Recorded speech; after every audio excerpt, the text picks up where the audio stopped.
Yeah. In your house with O'Con. Hey, O'Con in your house. Hollywood in your house. Hypocrisy's head in the clouds. Curating all kind of loud. Wrestling in front of the crowds. Paragon's holding it down. Anybody can get it. Josh Joseph standing on his decisions. He is the voice. There is no choice. We as them boys in your house making wrestling noise. Moving fast, it's like cruiserweight action. In your house is the perfect distraction. Pumpers in your ears when you in traction. Get this work with some wrestling action. Smoke.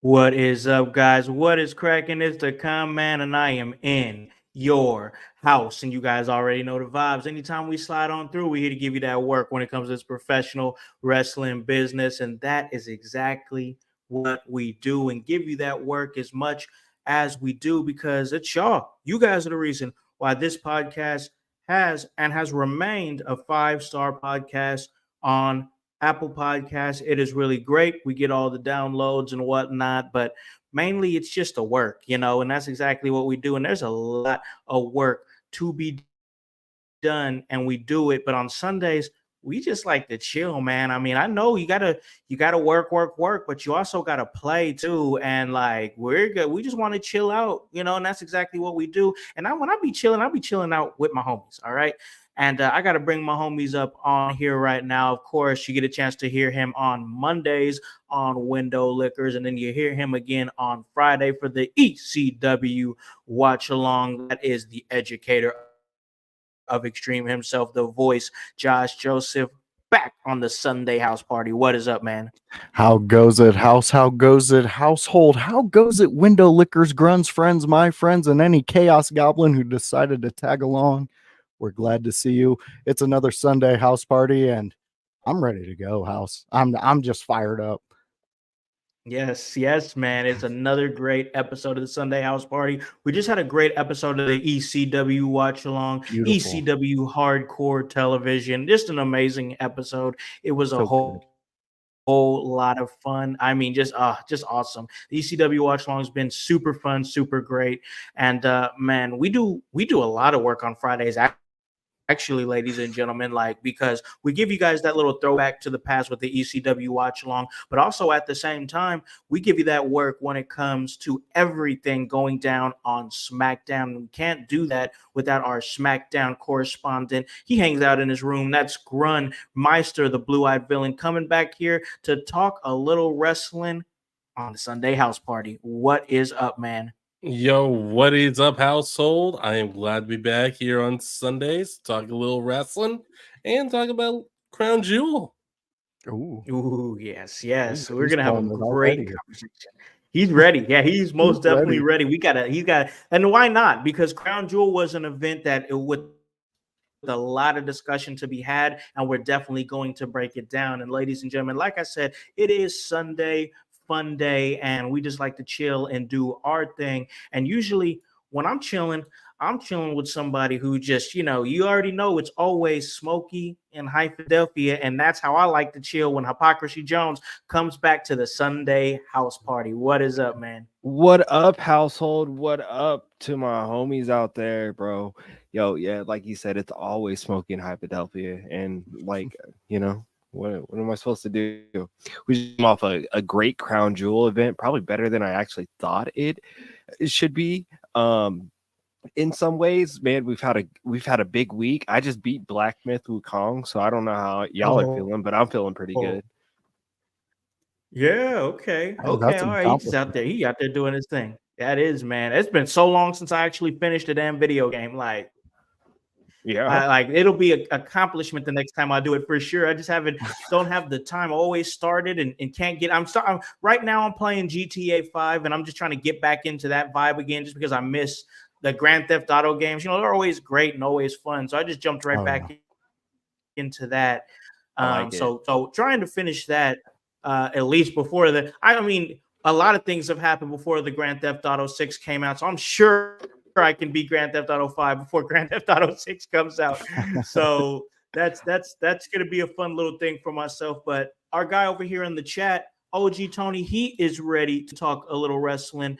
We got a new follower here, Pro Wrestler 91. This should be interesting. Stay in chat with us because it's about to get real interesting, and we got a lot of things to talk about. Now, I talked a little bit about the awesome episode that myself and Voice had, the ECW watch along, ECW Hardcore Television. It was a great episode this past week. A whole lot of fun. I thoroughly enjoyed it. I know Voice did. But before we did our weekly watch along, we had to discuss some things. We had to talk about things that was happening in the wrestling world literally minutes before myself and Voice went on air, and we gave our thoughts about it, but we didn't get the thoughts of Grunmeister. We didn't get the thoughts of Hype.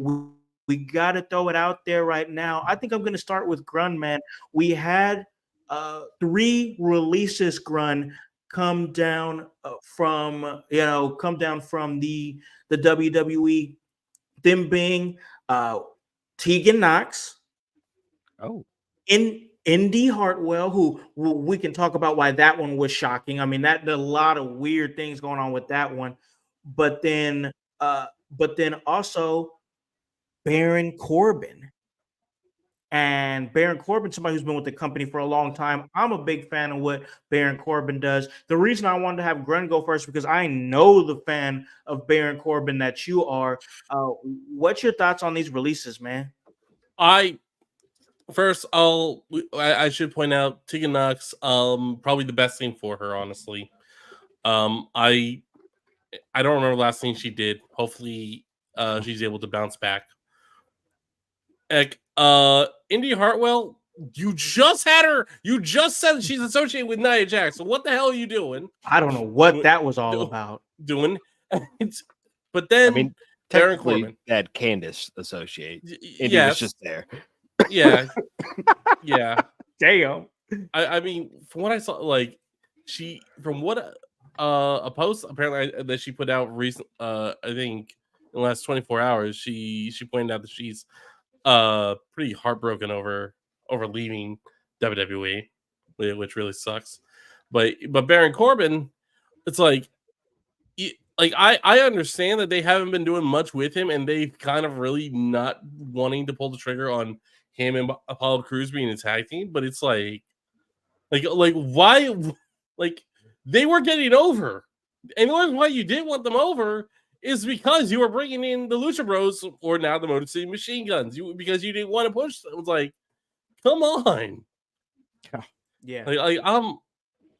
There's people talking that's saying that all 3, possibly only Baron Corbin, possibly only Tegan Knox, I don't know, but all 3 potentially might be going to TNA, but this is just more rumor speculation from fans rather than anyone actually reporting it.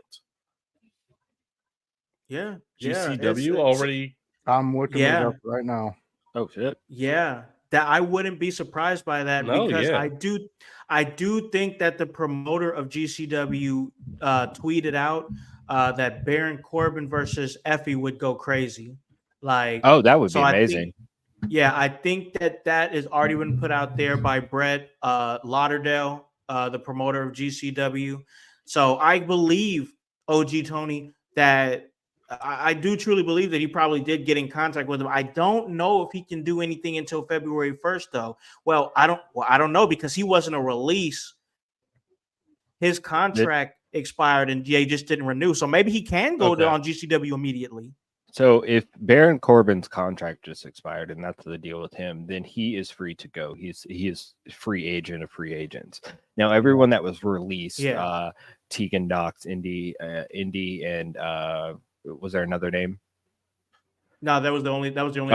Those only 2 so far. Those 2 would probably have their no compete clauses to have to go through. They have to wait till February 1st. Yeah. So I was really sorry. I didn't know about the Tegan Knox thing until you guys just told me right now.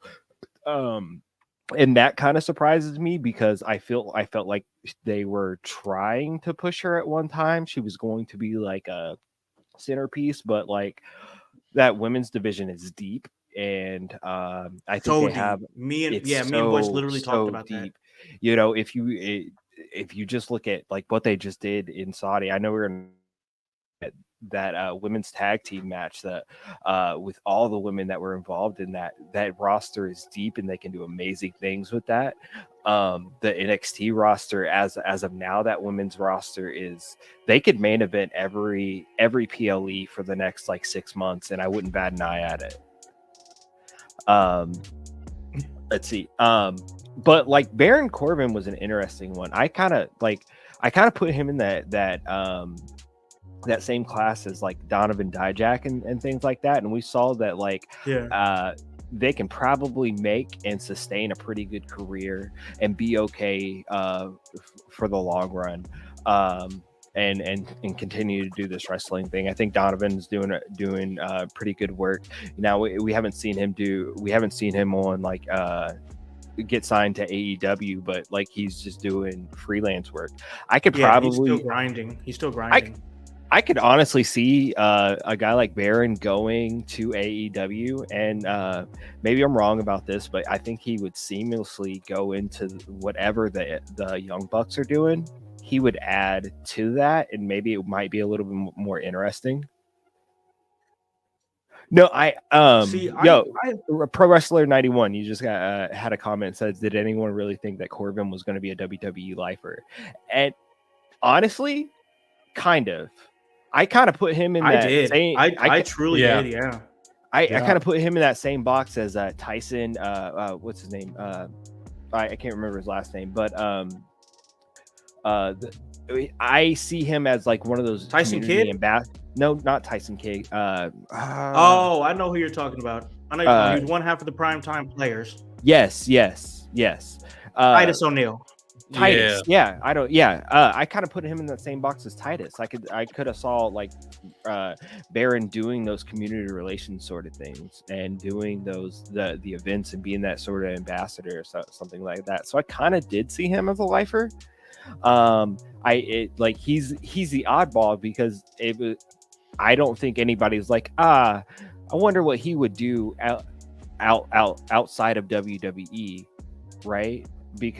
But now we have that and we're like, okay, well, let's see what he'll actually do. So like I think he's the most interesting and polarizing. I think Tegan Knox is going to be pretty good, solid. She'll probably end up getting signed back, to be honest. And then same thing with Indy. Maybe. I think here's my thing with Indy, and I talked about this a little bit with Voice. I just in the landscape of the current Australian talents that are within the WWE, Bronson Reed, an absolute killer who raised his stock out of Crown Jewel, in my opinion. We'll talk about that later. 100%. Zarya over on NXT, who's just making her debut. Obviously, Rhea Ripley, top star with the WWE, absolute killer. I just think with Indy Hartwell, she didn't have a clear identity. Like, she wasn't a killer like those other awesome Aussies. Not to say she's not great in the ring. She is great in the ring, but she had absolutely no identity, really besides following Candice around. So it's like, yeah, you're not wrong.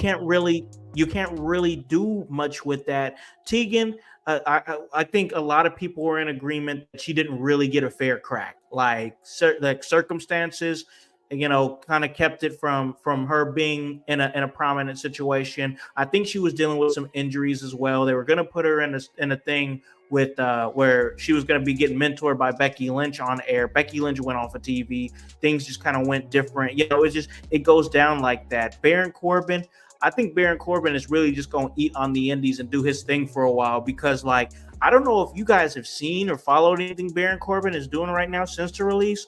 Bro is really just chilling. Like, he's out there just grilling his meats and doing his thing, and he's not bothered. Like, he's gonna get work. And I think it was a mutual thing with those two, where he was like, I feel like there's more that that Baron Corbin could be. You guys don't see it for me, so I'm gonna go off and do my own thing, and no hard feelings. And with that being said, there's most definitely a scenario where Baron Corbin could come back to the WWE sometime down the road. So that's my thoughts on it. Voice, I don't know I if could you definitely agree. see that too. No, I definitely agree with that. And like what a pro wrestler was saying earlier, like he's been in the business for 32 years and he definitely Yeah. didn't see it. Right. And I can respect what you're saying there, but I'd like to counter that with this WWE seems to be a different beast with Yeah. Tripp at the helm. So Oh, yeah. in a way, I can see something like Baron Corbin being backstage, helping and doing things because the dude was entertaining. He Oh, yeah, he shifted- was, he- for sure. Let me say this, in character wise, he's the Taz of WWE. I think you get what I'm saying, Howse. He was changing that character until it fit. And once Yep. it fit. This Apollo Crews thing, though, I think this was going to be something. This could have had legs. Everybody liked it. We liked what they were doing. They matched up perfectly together as a tag team. But here we are. So I hope Baron gets something because he's a very entertaining guy. He has talent. He has charisma. He can act. He can do everything. So, I seen him on a little side note. I seen him on a podcast that Between Two Beards, where they did a little thing with him, and he was hilarious in it. He was holding both of the mics for them so they could speak on both sides of them, and then he got tired of it, so he threw the mics back to him. He had me, and he's doing that with an independent podcast like us and being entertaining. So I love him. I hope he does great things. Indy Hartwell, like I said Friday, she just didn't her trying to be different from all the other Australian talents did not work for her in this form. The talent was way too deep. The pool of talent was way too deep, and they just didn't seem like they could fit her in an angle where the crowd was demanding Indy Hartwell. That's more than fair. I mean, in my eye, that's a more than fair argument. At the end of the day, I think we all agree that we hope these talents land on their feet and, find homes that, you can, because this happens. It's business, man. This is what it is. And I know, and I agree with the people out there that's like, man, it's a little awkward that, Indy, and I do agree. I will say this before we move on, because I'm definitely like more pro talent for sure. I do not like the fact that they released her and then she appeared on TV on the taped episode of SmackDown. It was just weird and awkward. I didn't like it. You could have at least waited until the end of the weekend to release her. Yeah. Give it until Monday. I just didn't like it. Or even like, I know they're still in Saudi for Monday Night Raw, I do believe. So they're doing that. To wait till Tuesday when you get. I just didn't like that. It wasn't a good look to me. And Voice, I know you kind of was in the same realm and the same thought process. Yeah, I agree with you. I mean, I would have preferred to wake up to it, today and us be talking about it fresh, as opposed to, especially if you already had it taped. I mean, that you kind of taken the mystique out of it. And before I get out of that, Tony, yes, I can almost guarantee that we will give our thoughts on the WWE Absolutely program. Yeah, we will definitely do that. Yeah, we're gonna talk about that. I seen a pro wrestler. You also brought that up too. We will. Yep, we are going to discuss. We're going to discuss with us, and we will. Stay with us. Talk about it. I have one more thought on Indy Hartwell, and I understand maybe I'm the heartless one out of the group sometimes, No. but at least she got a TV check on her way out. Yes. She didn't get a Saudi check, No. but at least she got a TV check on her way out, and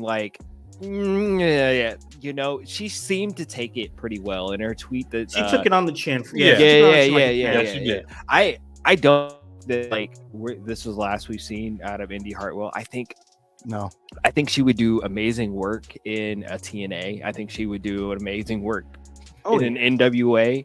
I think she could do amazing work and help bolster and strengthen an AEW roster and continue to learn and grow herself. Yes, for the sure. same thing. The same thing for Tegan Knox, except for I think she's a little more one-dimensional than Indy Hartwell.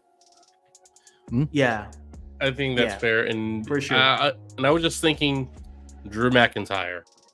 Let's think about how he was Yeah. before he was released. for He's sure. a whole new fucking sure. beast now. Hey, Naomi started absolutely. the path on how to get back if you want to get back. You just follow what Naomi did and what she Right. did in the women's division. You can make your way back to WWE. Oh, And for in- sure. and- Naomi had a great formula. Mhm. Formula. She, Yeah. she By the is way, incredible talent, and yeah, we oh, know we got Carson some- Drake. We got We do know Carson Yes. Drake, my guy. Yeah. It's me, the most important man in the NWA. I love me some Carson Drake. Incredible talent. Just a face that you want to I want to smack the shit out of him. Huge heel, great guy, incredible talent in ring. Carson Drake does great work for NWA, and he's going to be on your TV very soon. So Carson Drake, love that guy. Love the work that he does. He's awesome. Yo, And Groom, what are you Drake owns- doing? What do you mean? I'm sitting here. Yeah, listening to man. What are you guys. doing over there, man? That suck. I don't know.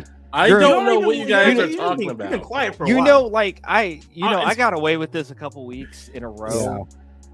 Like because like I'm me and like because Guess I'm me. I mean like but like are you playing Call of Duty again?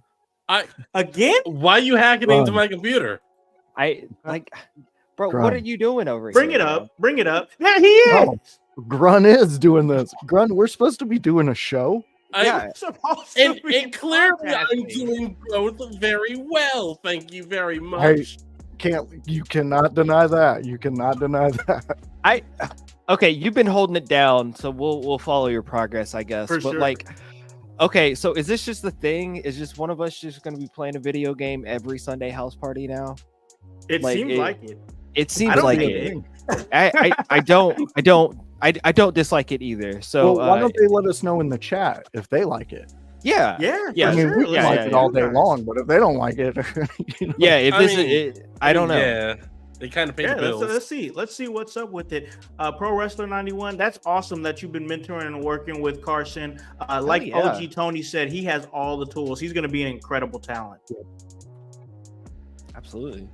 Yes. Yeah, so that is awesome. But I think we got to give the people what they want, because obviously they want us to talk about this WWE ID.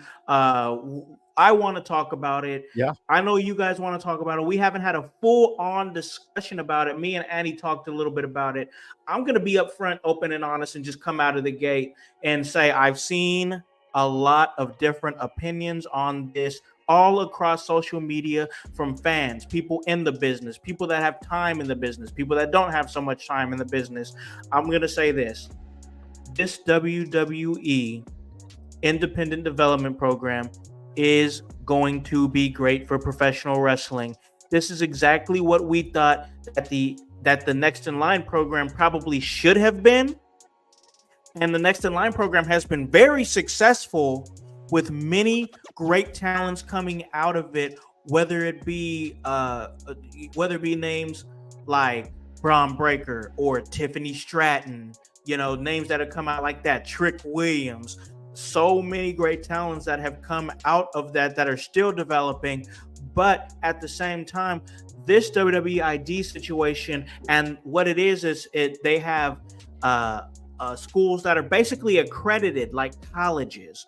One of them being Reality of Wrestling, another one being Knox Pro, Reality of Wrestling out of Houston, Knox Pro out of Los Angeles, Cody Rhodes' school. Academy, Yeah, Academy, Black and Brave over in the Midwest, like Black and Brave, the Nightmare Factory over there for Cody. So they're basically like accredited schools, places that you can legitimately go and be pointed in the right direction to be successful in this business. At the same time, they will help financially fund your journey in professional wrestling. And I think one thing that people are afraid of when it comes to this is that it is going to create privilege in some of these independent wrestlers, saying things like, oh, well, I can't do the job because I'm part of the WWID program, or I can't drop this title, or I can't do. I see that. I see where egos can come into play when it comes to this, but at its core, the thought and idea process of it is going to help talents get to situations and be seen, get those looks by people that they might not possibly get looks at previously. It's just a good way, in my eyes, to kind of be like, hey, if I'm going to get in this journey, if I'm going to jump in this dream of professional wrestling, at least I know there's some sort of clear cut path where I'm not just throwing myself in the water, and I might drown. You know what I'm saying?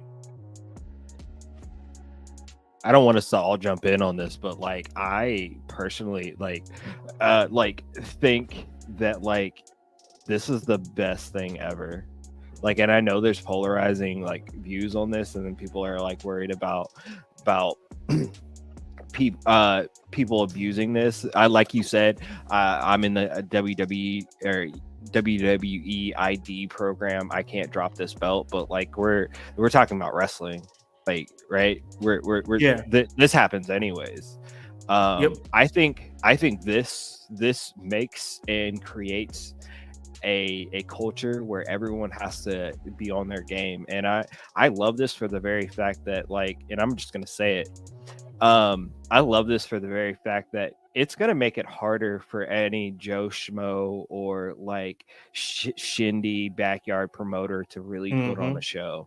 And I think that is the best thing for the business, because this ensures that like people are going to get paid for shows that they're on. They're not going to, that hopefully people are no longer on shows that don't have insurance liability or medical care close and things like that. And like this is going to have to change the game for indie wrestling as a whole. And if you're an indie promotion out there, if you're an indie promoter out there, you're going to have to get on your A game, an A+ game, because one, if you do things the right way, you can be rewarded from this, and you can learn and you can gain more of those networks and people that you than you have been previously. Yeah, I agree with you. I think that really it's just a good opportunity for these guys to not get played by these go nowhere, do nothing promoters, these 40 milers who are like, oh yeah, I have a promotion, I can help you become a pro wrestler. But like, what are you doing to actually help the career of the pro wrestler? You didn't go anywhere yourself. You don't know anybody. You haven't been, and if you've been in rooms with anybody of relevance in the business, is because the promoter that you work with booked them, and you were just literally in the locker room with them. Yeah. So like, you don't have any, there's two here that have a promotion that have no credibility whatsoever, and they're tricking these kids and making them believe that they can make them somebody. I think it's a good way to go ahead and have some of these schools like here's the thing: if you're from the Midwest, you know that you can go to Iowa. And hey, there's a lot in Indiana here too, man. Most definitely. We know it. And now don't get us wrong. We support indie promotions. Yes, we support promotions like Emerge Wrestling, who we are a proud sponsor of their promotion, and proud sponsor of the work that they put out, the product that they put out. We also work with Frontline Pro, and various other promotions that we think are very credible and very production worthy. But look, y'all know who we talking about. Yeah, if and if the shoe fits, lace that thing up and wear it, bro. Right, get better, bro. Yeah, for sure. Control of this, and you're right, Howse. Here's my concern with the whole thing. Go ahead, bro. it's not for the talent, because I think the talent is going to get there, but it's guys Mhm. like us. Like, is there going to be a program for us to get into the door? You know, I this think is the that- new way for wrestling coverage. I don't know if I- anybody notices that. But It this is. the new landscape of it. I think this strengthens things for us. And selfishly, Yes, every for sure. time every time something new happens in wrestling or the wrestling business, I'm like, okay, I want to be a part of that. How can what we're doing right now, how can we make ourselves a part of that? And whether it's for us, all right, Indiana just signed this huge ass deal with WWE for multiple PLEs. That if Yes. you live in our area, I know Pro Wrestler 91, Cincinnati area, you may not be familiar with Indy area. You probably are, but like we just had a Taylor Swift concert over the weekend, and I know this is not wrestling related at all, but do you understand the amount of Swifties, Taylor Swift fans that were in this city and generated money for this community? No. I'm not a Swiftie either, bro, but he's making some sense. I'm not a Yeah. Swift. I am not a Swiftie. Like this is not a Swiftie household. That's at exactly all. why I Kurt But- Cobained myself. He was making sense. Yeah, listen. But from a business aspect, I look at okay, we are a wrestling podcast. We are starting to build up this wrestling community and things like that. There are specific geared events for wrestling. We have to make ourselves a part of these things. And Absolutely. and if we're not trying to do it in the most business-like sense, then we're doing it wrong. I don't think wrestling is a monopoly, Tony. I don't think that this is monopolizing the wrestling industry. I can see there, like, because you could maybe debate like, all right, this is maybe like forcing out the union debate for independent contractors, where we've heard in the last like few years where there was a debate for that, where there was like, hey, we have all these independent contractors, maybe we should unionize, things like that, and it was quickly annexed and things like that. Since we are creating an actual career path and a linear like way to go, like I don't think you're monopolizing the business. I think you're strengthening it. All right. Yeah. Yeah, I like it. And Pro Wrestler, I did look up some of your matches and stuff. Yeah, you toured the Death Circuit back in the 2000s. Under Hell yeah, bro. The Clown, the Filthy the Clown. So join me and Howse on Fridays for our ECW watch along. It's a great time. I think you might actually enjoy a lot of it. Hell Oh, yeah, yeah. bro. Trying to get us fans. We love it. Hell no. Everybody, yeah. come all, bro. This is a wrestling community. We call it the household because the door's open, bro. I've worked with all three of those, man. I worked with Bobo Brazil Jr., Jay Powers, and Dice Man Ronnie Vegas. I worked with all three of those guys. So yeah, you've definitely been in this territory for sure. But He might know Paragon too. he might, but like, so okay, so Tony's saying that the big complaint is I don't think it's a monopoly, man. Like, why this is something that's great for the talent. This is great for the talent. Whom are we seeing making this complaint? Because that could be Probably a great promoters. indicator. That could be a great indicator yeah. on Dude. who's feeling the pressure from this. Because look, pressure makes diamonds, bro. And if you're feeling pressure as a promoter for like, oh shit, bro, they created a whole new arena to look at indie promotions, indie stars to gain indie momentum, because they're like, hey, we need a good mix of this. They're not stupid. Yeah. You need they've already cultivated the athletic industry, getting collegiate stars or former collegiate stars, or just athletes in general that have like the minimumist of charisma. Hey, I like it, because this like you guys said, diamonds will be made, because this is going to put pressure on everybody. You better step your game up if you want to get seen by the top of the mountain. I mean, the WWE is the top of the mountain, like it or not. That's the top. Yeah. Yep. Yeah, I ain't got no arguments with you, bro. I really don't. No.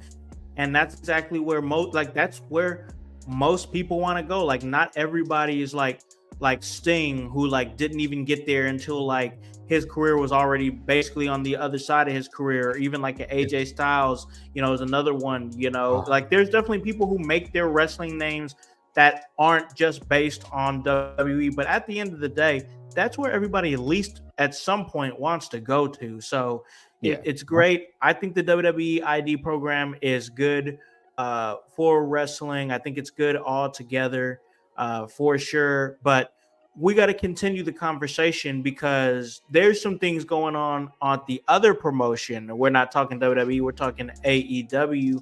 And, yeah, that's what I was just gonna say. I was like, I know I myself am not a huge follower of the AEW product. I'm not a huge follower of it, but something has sparked my interest because I know just this past week we had the debut of Bobby Lashley on AEW, and you already have Shelton Benjamin there tearing it up, having just some top quality matches and having a good time. It seems like he's having a blast, and at the end of the day, that's what kind of matters. MVP's in the mix too, and it seems like that the Hurt Business has now transformed into the Hurt Syndicate, and they're gonna give it a run on Dynamite at AEW as the Hurt Syndicate. Grun, what are you thinking, man? What you think? I know you're over there playing the game, you're over there doing your thing, man, but I got to get some of your thoughts, man. The Hurt Syndicate, what could this mean for AEW? So this could mean that they have a new faction that breathes new life into faction warfare in AEW, which they had for a little bit. I still love Blackpool Combat Club. I feel like they were numb for a while, and now they're getting interest. But now with the Hurt Syndicate, Bobby Lashley, MVP, Shelton Benjamin, I think they can have something special. My concern is that it will be special for a little while, and then somebody, whether it be Tony Khan, Will Washington, whoever, someone gets their say, and their vision of what the Hurt Syndicate isn't what MVP believes the Hurt Syndicate should be. And I'm sorry, you don't sign MVP and let him do his own faction if he has bad ideas. There's that. Yeah. Hey, I think it's a thing where MVP saw that the writing on the wall with WWE. It feels like they're really dedicated to this faction. And like, for one, I respect that because I think they saw there was something big with that faction. It's going to be who has control of this thing, because it could either be really great for AEW or it could fall to the wayside, like a lot of things that we've seen in AEW, and it fall flat and it just become another one of those things. I think that's one of the biggest concerns with Voice, man. What's your thoughts on it? Well, see, OG Tony's here. See, Tony, I tried to keep the faith for a long time, but they lost me. And it was mostly over the Willow Nightingale thing. But what I like about this is that at least the people in charge are seeing exactly why they brought these three in and what to do with them. My only concern, right, and I know Grun shares the same, is the Tony aspect of it.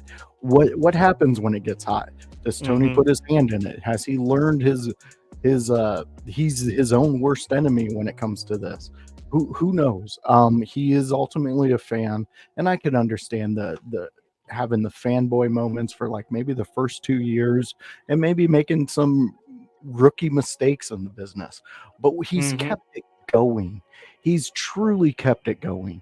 And I mean, some people have said in the past couple months that it's gotten better, and maybe it has, but you've yet to pique an interest for me to dive back in weekly. I was there for you. I was watching Wednesday. I was watching Saturday. I was finding the somewhat questionable links to see your pay-per-views, but I was doing the work to watch your product. $60 is a lot of money. Yeah, it is a lot of money. And, That's I ridiculous. really haven't put put in the effort. I mean, fans, I'm not lying to you. This I Joe haven't- Biden economy. Exactly. For And I'm not real. lying to you. For Right real. off my side, I have a legit wall dedicated to AEW wrestlers, people that I enjoy, I fell in love with. They're still over there, but like for me to take my time and take away from something I do, maybe podcasting or watching whatever I watch, you haven't hit me yet, Mhm. and that's sad to me. Hey, listen, man.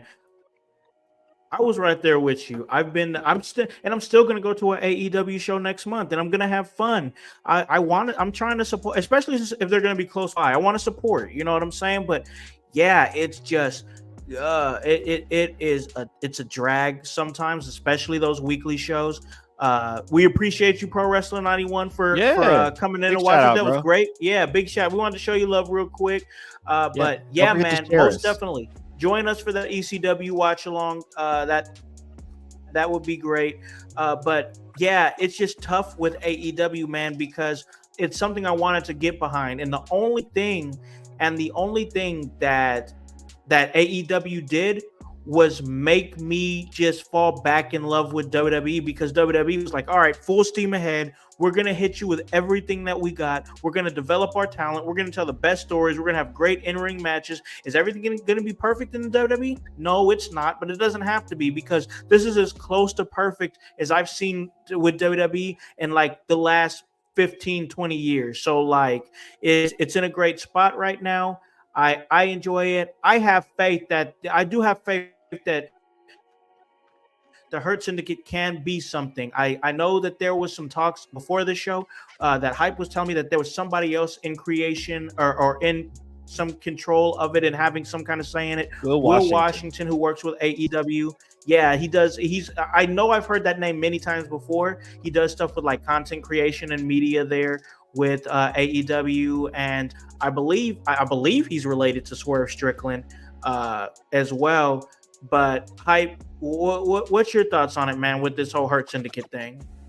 So I'm very optimistic by it. I hope that it works out pretty well. I don't constantly follow AEW, but I will watch a Dynamite, right? Like I'm not watching Collision. I'm not even trying to watch Rampage or anything like that.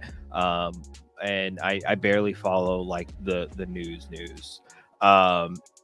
For AEW, but I will watch Dynamite. I'll have it on as background noise, and I will tell you that the segments that stick out right now are these Swerve segments still, and especially with the Hurt business in there. The debut of Bobby Lashley was pretty big, and in front of third sold out crowd or something, and like it's wrestling. I like it. I hope it gets better. But like there is a big disconnect with AEW, because I put that on to go to sleep now. And do you guys have a show like that? It's just like, like it's not that you're not invested. It's just that like I could put you on to go to sleep. My that's how I strange feel. addiction. Yeah.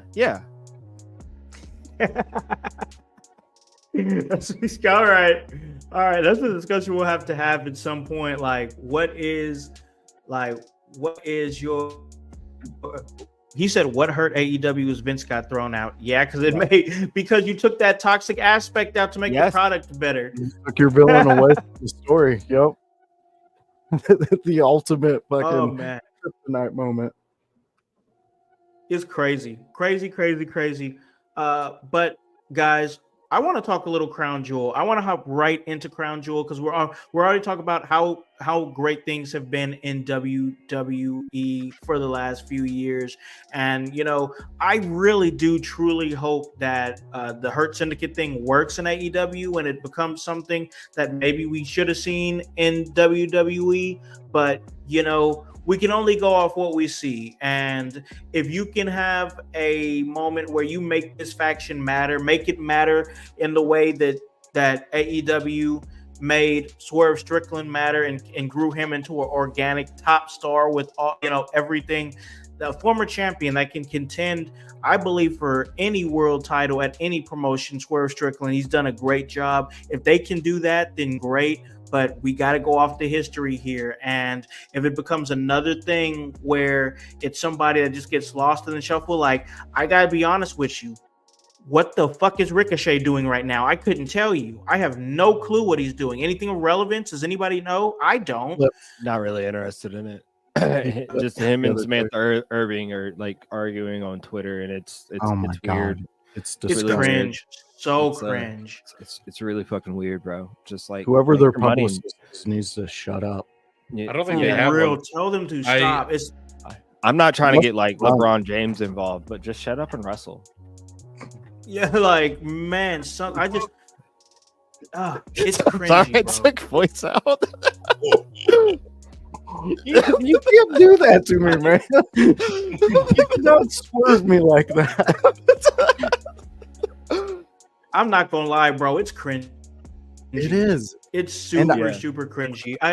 We don't have to get into a whole huge discussion about it, but like, it's super cringy. Like these, like, especially to me, honestly, especially Samantha Irvin, because like we touted her so highly and so much, and she's super talented, incredibly talented, and like wrestling gave her so much of a platform, and now it's just the way she's acting about it just feels ugly, man. It just feels I'm just pissed because Voice is right.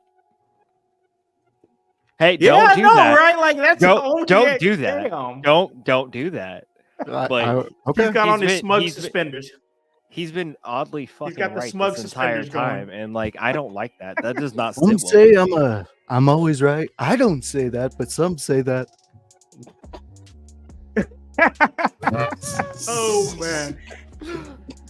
Oh my god. And on that note, ladies and gentlemen, we're gonna take a break. We're gonna pay a few bills, guys, and when we come back, we're gonna talk all things Crown Jewel. See you guys on the other side of this break. Hello, everyone. It's the Pope Elijah Burke, founder and president of the Love Alive charity. I wanted to take this brief moment to share with you my charity's continued humanitarian efforts to positively impact the impoverished communities in and around the greater Jacksonville area. This cannot be possible without your support. If you'd be so kind, please take a moment to visit our website, love-alive.org, to learn more about the charity and its mission. Also, feel free to donate to our 501c3 organization that operates off of the donation of the public, which is you. Whether that be by website or via Cash App, $1 help makes a difference in the lives of others as we continue to positively influence many people by being the change that we wish to see in the world. Exciting things are happening at the Kokomo Press. Yeah, very exciting things. Not only are we bringing you comedy shows, an open mic once a week, skits, videos, funny jokes on our page, and satire news stories, but now you can support us by going to kokomopress.shop. It's that simple. You go to kokomopress.shop, you find a t-shirt, you find a hat, maybe in the future some stickers and some posters. You go on there, you buy one of those from us, and percentage of the proceeds will go to us and help support what we do. We appreciate every person who just likes, subscribes, does all that. But if you go to kokomopress.shop and you buy something, we'll know who you are. You send us a photo of it. We will post it on our page and shout it out. Thank you so much. Go to kokomopress.shop, buy all your shirts and hats needs, and support the Kokomo Press. Thank you guys so much. kokomopress.shop. Hey guys, it's your boy the Director, Con House of In Your House, and I'm here to let you know about a small business that produces beard products and also supports small stage, independent, professional wrestling stars. It's called Ring Master Beard Company. Try one of their several scents, beard oils, balms, or mustache wax, and keep your beard looking and feeling sweet. Purchase your favorite wrestlers or personalities' personalized scent, and they receive a portion of each sale. And with that being said, don't forget to pick up a bottle of the Director in Alakan House Special. your boy, a blend of eucalyptus, mint, and tea tree oil. Have your beard feeling fresh, have your beard feeling smooth, just like your boy, the director. Follow Ringmaster Beard Company on Twitter and Instagram at Ringmaster Beard, or on their Facebook page, and that is Ringmaster Beard Company. Check it out. Get your beard cream. Hit your beard with that. Because sometimes being a master in the ring means mastering your beard.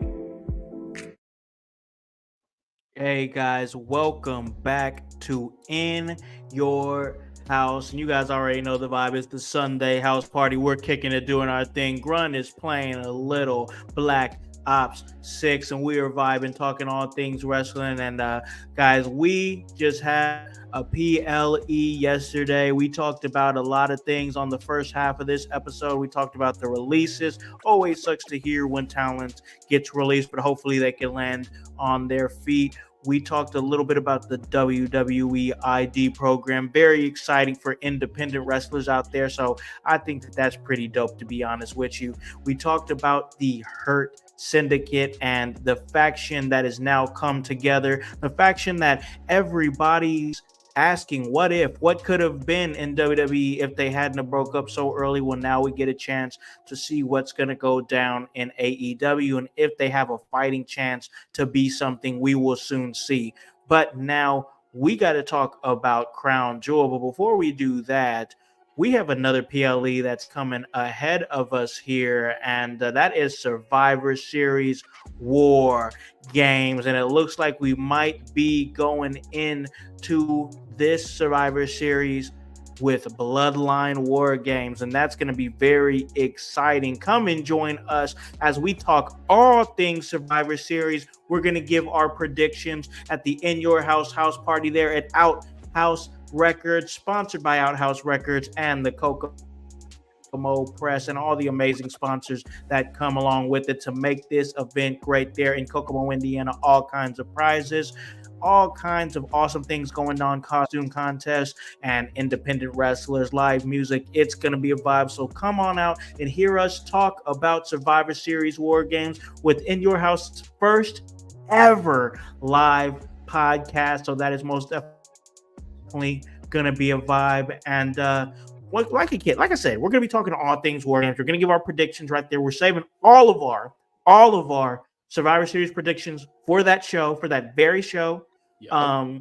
So that's gonna be very, very awesome. But before we get to Survivor Series, we had to have Crown Jewel over there in Saudi Arabia, and that went down. That was a show. I went ahead and checked it out. I watched all of it. I was there at my job, and I was just chilling out because I was just there, man. You know, and it's okay because like that's what I do now. Like I do my job, and I can sit up there and I could watch a PLE, and it was great. I actually had fun at work for once. That is unfucking heard of. Wow.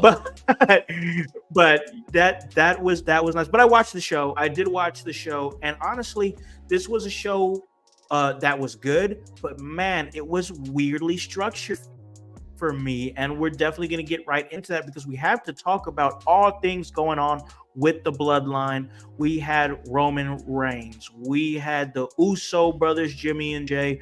We had Solo. I love you, Solo. I love you. We had Jacob Fatu, and we had Tama Tonga. And Tongalo was just there kind of hanging out, doing Tongaloa things, which isn't much, but we did have the match. And man, it was a good match. I enjoyed it. But man, the things that came from this match. I'm doing my part. I didn't do fucking shit. I'm doing my part. I'm doing my part. I'm doing my part. I didn't do fucking shit. I'm sorry. Okay. I seen that on social media today, and I had to send that because it's true. He didn't do fucking shit. He was on the outside. What was he doing? I love you. Wait. We got to talk. Yeah. What's up, Lou? It is our Lou. He is acknowledging us. I'm still a little salty. And are I those know. pool noodles? Are those? They are. Those are pool noodles. Yeah.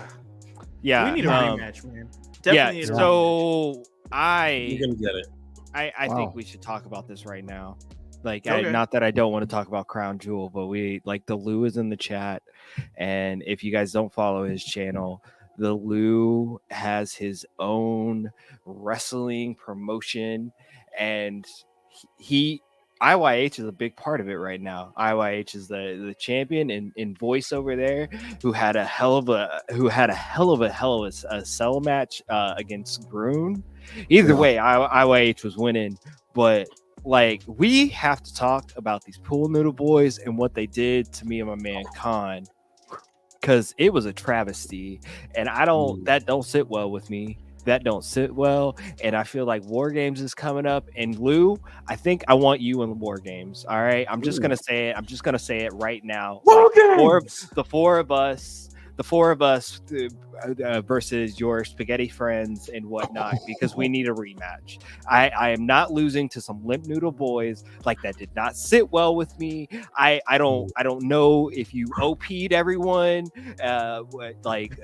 in your pasta family, or what happened, but like, this don't sit well with me, and War Games has to happen. Oh boy. He said War Games. It is War Games. War Games. He said he'll find two buddies, and it is going to be going down. Hey, War Games is going to be epic, whether it be IYH versus the Pool Noodle Boys and whoever they decide to bring, or whether it be the OG Bloodline versus Bloodline 2.0. It seems like we're going to have big events going down for War Games. And man, Lou, you can't just sit up here and do us like that. All right, man. You can't sit up here and do us like that. We want to do it. We got to get it down. It's that time of year. War Games. Let's get it going. Let's make sure we bring all the weapons, all the tables, all the kendo sticks, all the chairs, some thumbtacks. What? Lou, maybe you can answer this in the chat. Seeing as we house your champion of the world, the one, the only voice. Are you gonna make him pull double duty that night, or do we need to find out for it? Do we need to inquire about the talents of the only Paragon for this War Games match? Do we need to shout out the Chaos Goblin, Kevin Calloway, both who are professional wrestlers, to join our team? Let us know. Yeah. So let us know. Poison, Lou. Yeah. Yeah, exactly. That's exactly what you get.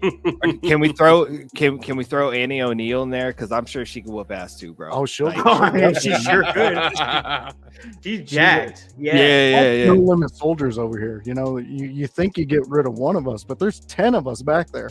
Yeah, bro, like IYH is an army. I don't know how many buddies you have, but usually that only indicates 2. And like, I don't know, bro. Whoa, it's getting deep. It is getting deep. I love it. This is gonna be awesome. I'm excited for it. This will be fun. Yes, most definitely. But man, I guess IYH is pretty much it's just like Voice was saying. You try to take us out, and you got 2 or 3 more coming at you. I guess you can say IYH is pretty much like the Bloodline, pretty much like the Samoan Dynasty, because you think you get rid of 2 or 3 Samoans, and you got 5 or 6 more coming at you. So it most definitely is the IYH Bloodline, and we got to stay with the Bloodline because I'm like Jacob. There you go. Hey, you too. Me too. Yeah, I love you, Howse. Howse, I will pray for you, Howse. I love you. I love it. Can you guys believe that Jacob is about to be is going to end up being the J of this bloodline infection? Probably, yeah. He's gonna break out, bro. He's gonna break out. But let's stay with Solo because I don't want OG Tony. Now he's in it. Now I love it. I love it. I love it. Yeah, my way, she'll stop. Yes, it don't stop at all. But let's talk about Solo because we have to talk about the fact 3 spikes and this man pinned Roman Reigns clean as a whistle. We got to talk about it. Somebody, we can't not talk about that, bro. Somebody talk about that because it needs to be talked about.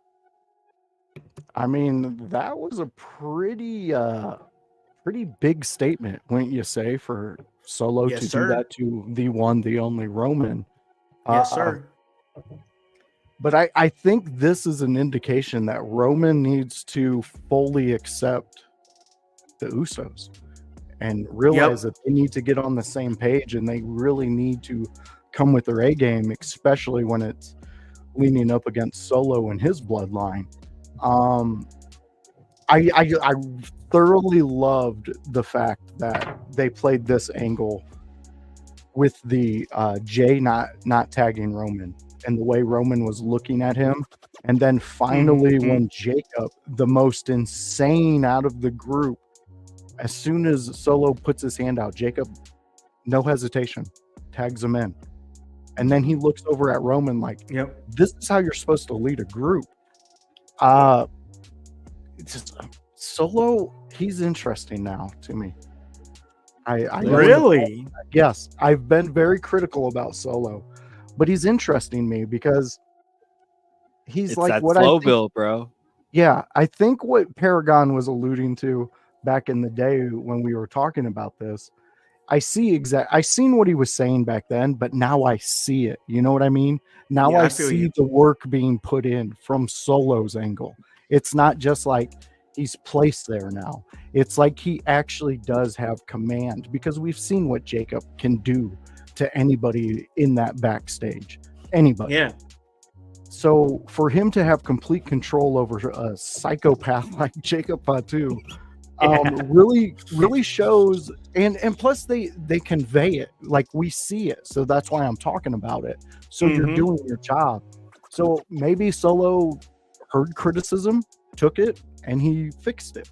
I would hope that's the case because I think it would be great. I mean, think about this. Generations of these young men of this family are going to be entertaining us for even more. They're going to be entertaining our grandchildren, our, all of this, man. Like this is where we see dynasties, where I mean, it is a dynasty already, but we get to see it like get shined up and get bigger and bigger. So it's very interesting. Solo's got me in a weird way right now. He's got me in a really weird way. I like it. No, I like it because I'm kind of in the same spot as you where it's like, wow, they got that. They seemed like a well-oiled machine is what I saw. Like where as opposed to the lack of cohesiveness between the original bloodline and because there's still that disconnect there with Roman and the trust and everything.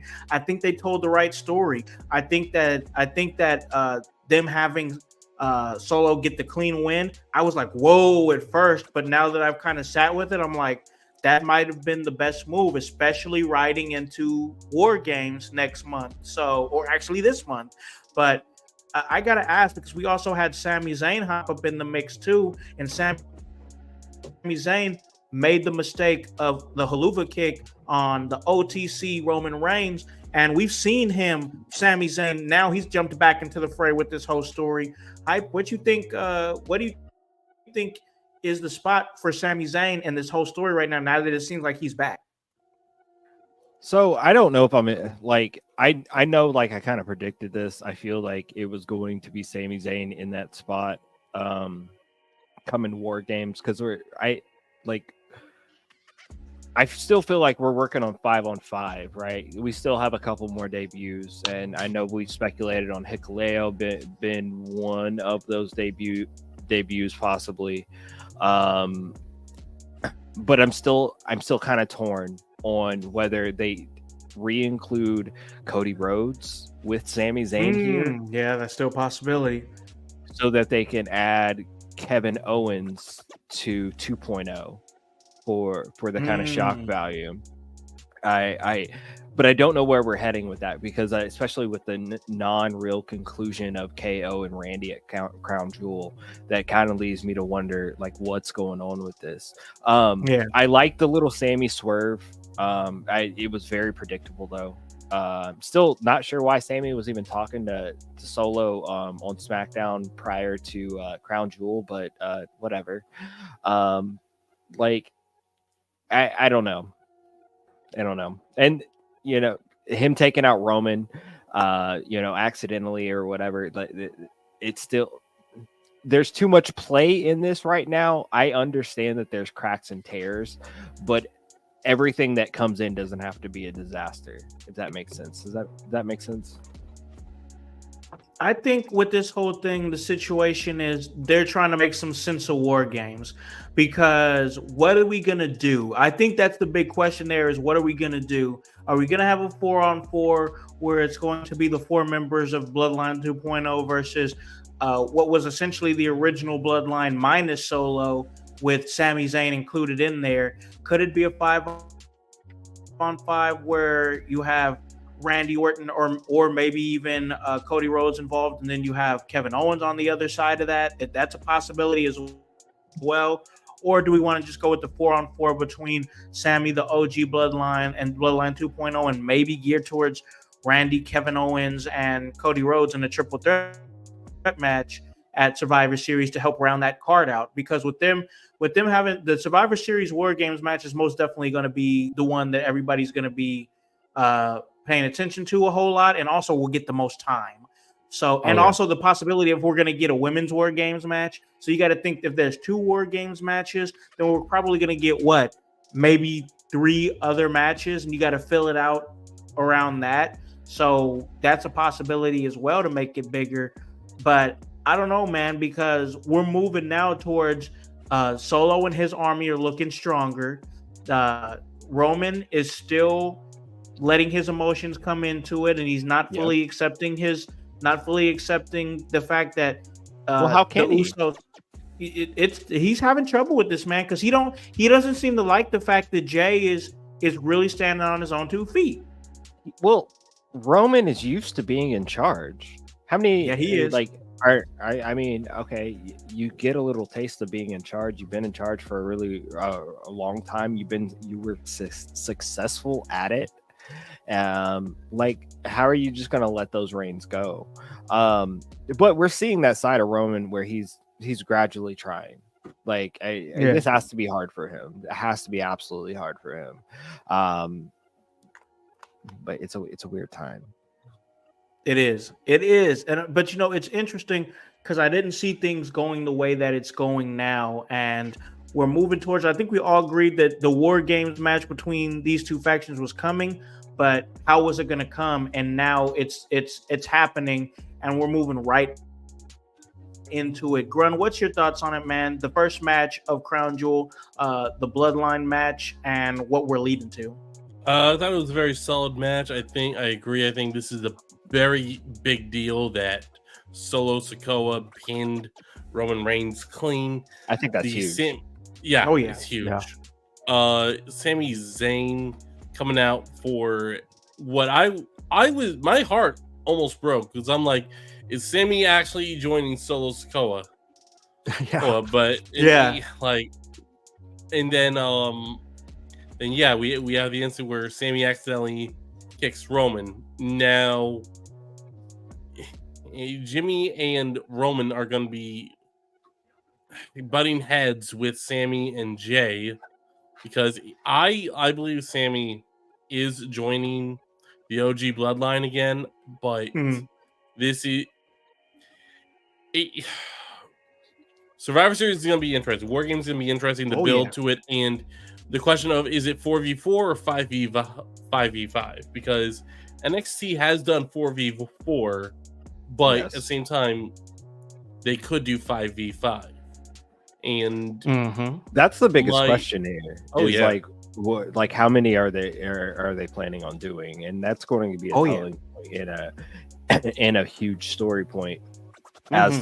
Do we get new members of Bloodline, whether are OG or new? Here's been my problem with like us speculating on Hikuleo, because we've kind of said like he'll be with Roman, right? But like if it's OG bloodline, then you have everyone except for Solo, right? So that would only leave Roman, the Usos, and Sammy as technically OG, right? Right. Yeah. So you wouldn't add any more members, and I don't know. So this is where I'm torn. And if you did, it would only be because 2.0 added probably Hikuleo, and you need a fifth. Yes. So Yeah, it's a possibility. There's a lot of things going into it.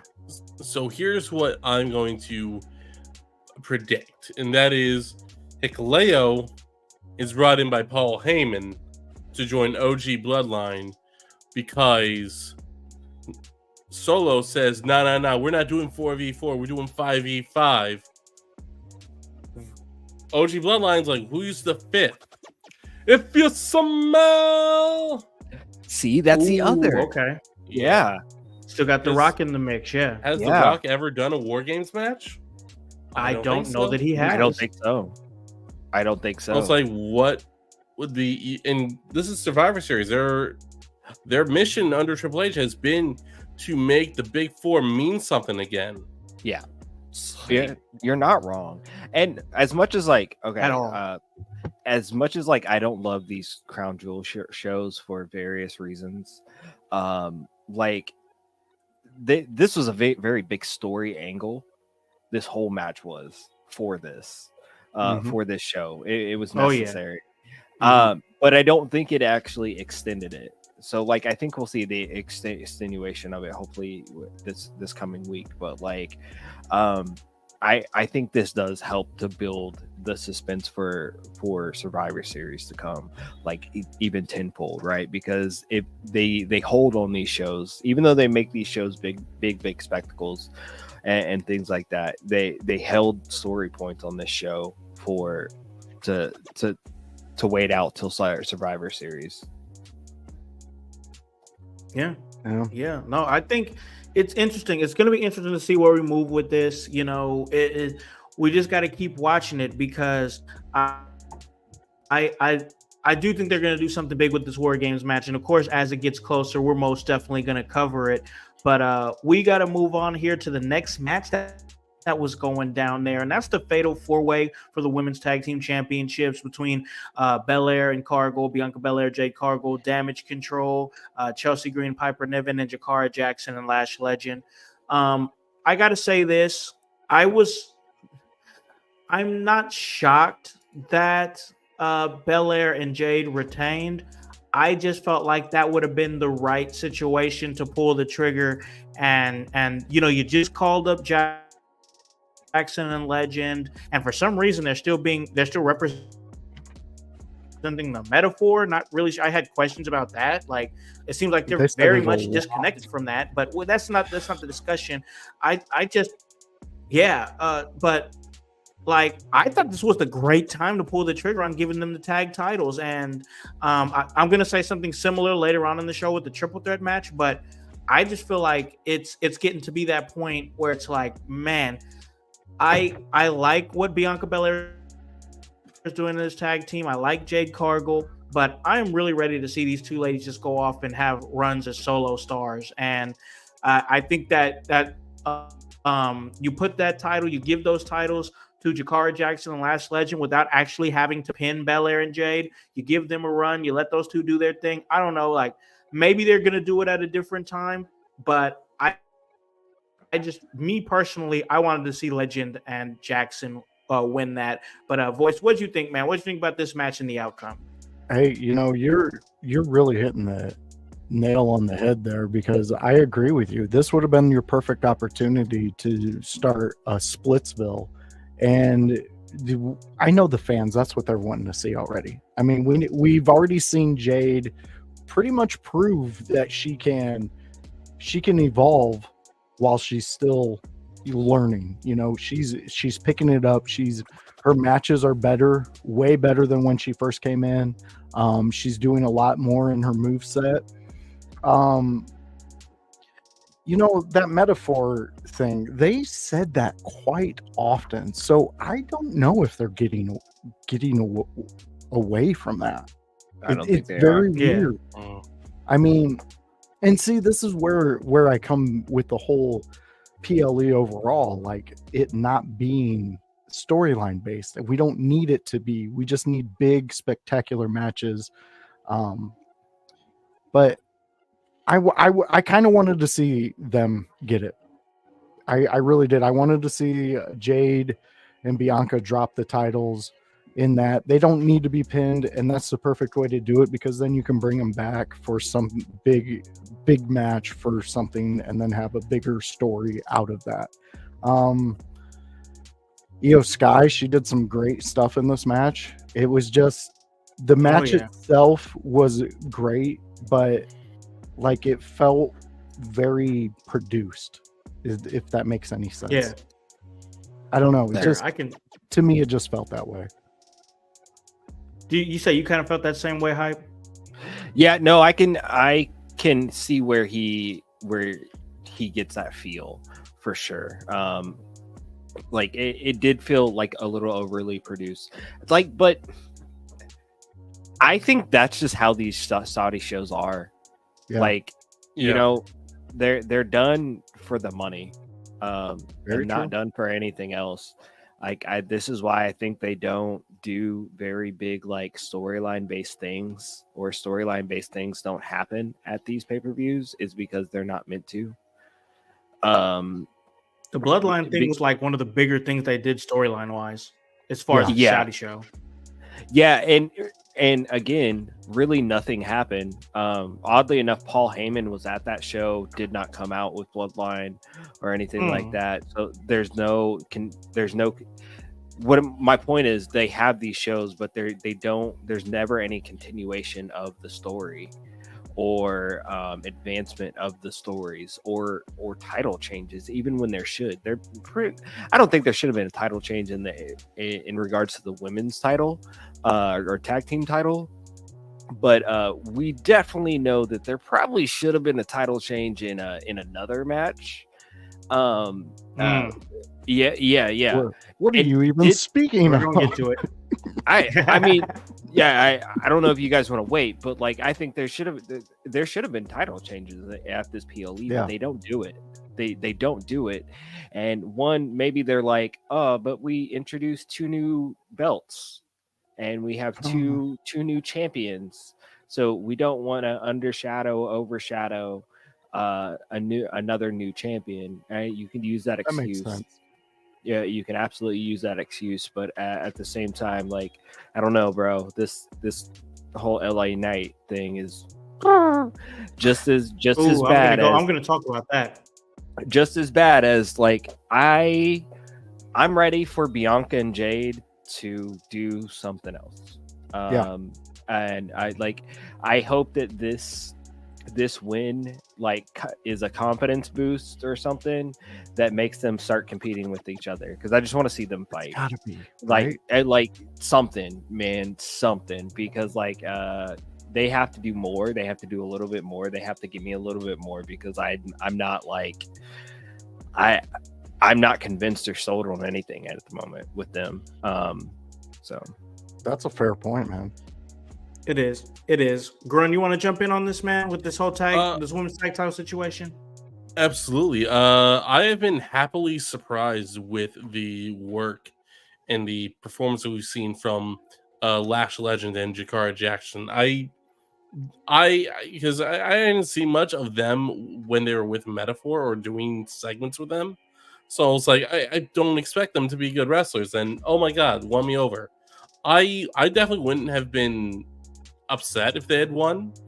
I thought that Kairi Sane and Io Sky were going to be the ones to obtain the title or regain the titles. It kind of felt like,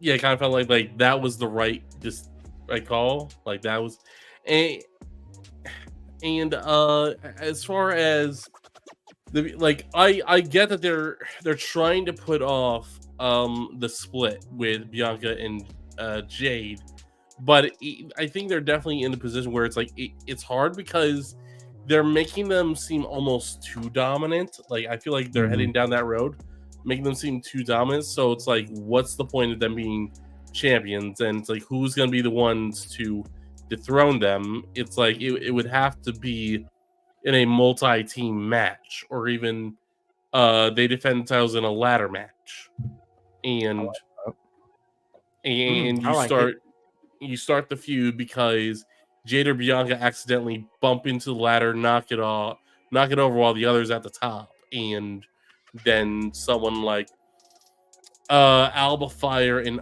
Isla Dawn, they swing in and steal the championships, pissing all the fans off intentionally. Grun's just writing it all out. He's like, "You're doing this, and this He is." is. how I it's love gonna it. I like it. I like it.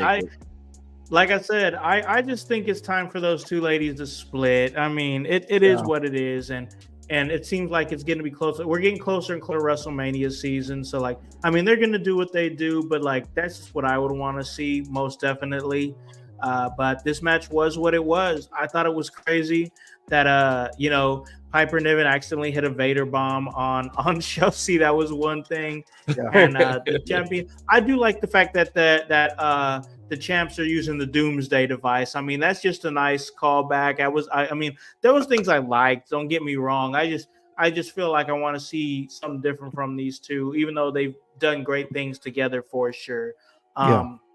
Speaking to two guys that do great things when they're together, well, I don't know if I really mean great as much as I mean destructive. I'm talking about Seth freaking Rollins and Big Bronson Reed as they had their match against each other. And man, this was a hell of a match, a hell of a fight, a hell of a war. Bronson Reed really grew his stock. I loved his MF Doom inspired gear. That was fire. I mean, that was insanely fire. This match was great though. Bronson Reed, he lost the match, but damn, he came out looking like a bigger star. Yes, most definitely. Doesn't he give you guys like vibes of like almost like a real life maybe not super villain, but like a thug in a Superman comic? Like he just reminds me, like he runs like maybe a street gang and one of those, like he's such a good character. I just love Bronson Reed and what he's bringing. 100%. He reminds me of a Spider-Man underboss. Oh, okay. Ooh, I like it. I like that. I do like that. It's good, yeah. Because I mean, go ahead. Go ahead. Oh, go ahead. Oh, I was saying just that blood dripping from his head at the very end of that match. Just that's what a visual it for me. Like it just the producing of that moment was just epic and really brought me into a Bronson Reed moment. Even though Seth is the winner, you're bringing me into that moment of Bronson Reed standing up.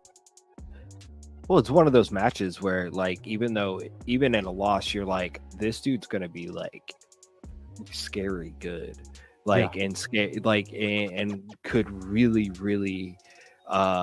dominate in this world of WWE. And maybe in a year or so he does, 6 months he does, because like trajectory is everywhere. Even a loss, he has mad trajectory. Very true. I like it. Grun, what's your thoughts on that match, man? Because I thought the match was fun and the outcome of it was good too. I thought the match was perfect, exactly how it needed to be. It was a fight, and I believe the right person won. I was saying Seth Rollins should win, and it was because with how you're building Bronson Reed, like he needs to take an L, but he needs to look like he's not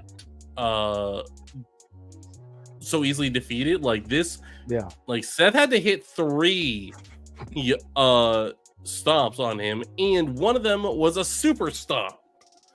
He had to Seth Rollins had to attack Bronson Reed before the bell rang, hit him with some steps, and Bronson Reed just still got up. He was down for 3 seconds, but he got up and just looked like, okay, now you're my prey, Seth.